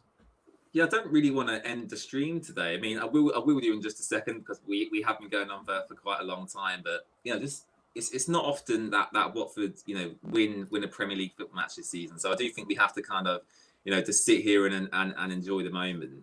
I saw someone ask us a second ago, Callum. Can Watford stay up now? And I know a lot of people going into the game were pessimistic. I don't like having that view just because I'm a really positive guy. I just like, hoping, even when it is going really, really badly, I still have a tiny, tiny bit of hope that Watford can get out of it. After seeing the boys put in that performance today against Southampton, a team 10th in the Premier League, so a good, solid, Premier League team, Callum. They're not fighting relegation. They're not fighting for Europe. They're a solid team, and they play good football. I'm suddenly, actually on the realization that if Everton keep losing, because that's what we need now, if Everton keep losing and Watford, basically, if Watford pick up more points than Everton from now until May, we're up. We're staying up. And my question to you, Callum, basically is, do you have a renewed sense of optimism that Watford can stay in the Premier League this season? I mean, it's going to be an interesting ride because Roy definitely got the tactics right today, and if Kucha can keep up the form that he's in, as we have such an attacking threat, I've said it practically since I started the streams with you. I've said it practically in every match preview and match day watch along since. We have such a high amount of attackers who can actually do a job for us, especially against a team as good and solid as Southampton. So it just proves we have the talent to stay up. And if we can keep on picking up those goals with the attack that I named in how Pedro Cucho and Sarr, I reckon we can do it. I mean, it's going to be a tussle. We've got to hope Everton keep on dwelling further and further down, as well as Leeds as well. If they can try and get a few losses, I mean, obviously the win today didn't help much because they're still 3 points more in front. But again, it's going to be a head-to-head now between us and Everton, and that game against Everton that we have in a few games' time is going to be it's going to be the biggest game of the season, I think, for us. That will really depend whether we stay up or not. So it's going to be interesting. But yeah, come on, you Hornets. Let's do it. Come on, you Hornets. Callum, again, thank you very much for coming on today. Much appreciated. And thank you for taking over commentary duties in the first half why I wasn't able to watch the game. So that is much appreciated as well. And thank you, everyone, because we hit 600 subscribers today. That was the goal, to hit 600 before my birthday. So thank you. Very happy with that. Much appreciated. Plenty of content coming up over the break as well. Obviously, Watford don't now have a game until, I think, the 2nd of April, 12:30 kickoff against Liverpool.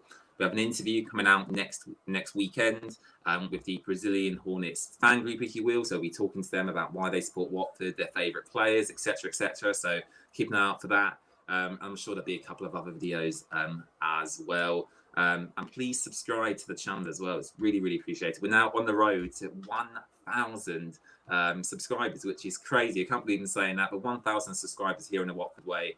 Again, I can't thank you enough. That would be really, really amazing if we can hit that sometime in the future. And yeah, I do have one more question, Callum, actually, because I just can't stop talking about this result. A lot of people were going to call for Roy Hodgson to get sacked if he lost this game. I don't think that's a possibility now, is it? I mean, I don't know what our fan base is thinking right now at the moment, because on any other bad day, if this would have been an absolute drubbing, people would have called him to get sacked immediately after what happened, having 2 drubbings in a row. So the fact he's managed to get a win today and getting it right, it shows, if he sticks with the same tactics that he did today and the same formation and the way we set up, I reckon we'll probably get a result. I can't see us winning against Liverpool. I'm sorry. That's just, they're too good. I mean, like, sure, beating Southampton's one thing. I'm happy with that. Beating Liverpool's another thing, and that's going to be ridiculously hard. So, I don't expect to win against them. If we get a win against them, fantastic. I think we definitely have a chance of staying up. But it would be very unexpected, wouldn't it? Let's be honest. Very unexpected. I mean, but it's happened at the Vic, so I'm not counting anything out. But just quickly, I'm just going to have a look at our remaining fixtures before, because we have a huge break now, don't we? We have a huge break before our next game, 2nd of April against Liverpool's next game. It's over 2 weeks, isn't it, I think? It is, yeah. And then we have a relegation tussle after the Liverpool game with Leeds United. That's going to be a very big game as well. Brentford then as well. Man City after that. Can't expect us to win that because we're at the Etihad. And last time it seems that we have a really poor track record at the Etihad. I think the last time we played there, it was like a 6 or 7-0. I don't even know. It was terrible. Well, I think it was 8. Was it 8-0 under Quique Sanchez Flores, wasn't it? Yes. Yes. Awful. Horrendous. Then obviously the Watford Everton game did get postponed, so I don't know whenever that's going to come back into play. And then we have Burnley, Crystal Palace, Leicester, and then Chelsea end of the season to cap off the season. So if Roy can set us up positively, we look really attacking minded in that first half, and that's really what got us the edge in that game, because Cucho Hernandez, I'd never seen him go so attacking in the first half, and then obviously in the second half, he also looked pretty tenacious. So I've used that word 5 times. I apologise to anyone on the stream. Yeah, so it's going to be an interesting road. Everton, they have the attack. They have the attacking talent as well. They have Richarlison, ex-Watford. They have Decore as well. Decore, yeah, ex-Watford. They have Anthony Gordon as well, their youngster. They have some decent attackers like Damari Gray as well. I can't predict what happens. Will Roy get sacked from now on? Nah, I don't think he will. But yeah, I'm excited, man. I'm rambling on. I'm excited. So yeah, brilliant stuff. Yeah, we do need to end the stream now because we've probably gone on for 20 minutes over what we should have done. But I think you can see the excitement in mine and Callum's faces, and we're just happy that we've won the game, really. And it's a vital 3 points. It was a must-win game. Every game's a must-win game, and ultimately we did win today, which I think is a positive. So thank you very much. Please subscribe to the Watford Way. And as I said, you can find all our social media channels in the description down below: Twitter, Instagram, Facebook, Spotify, and you can check us out on them as well. So thank you very much for watching, guys. I appreciate you keeping me company throughout today, and I'll see you very, very soon. Bye. Enjoy the rest of your day. You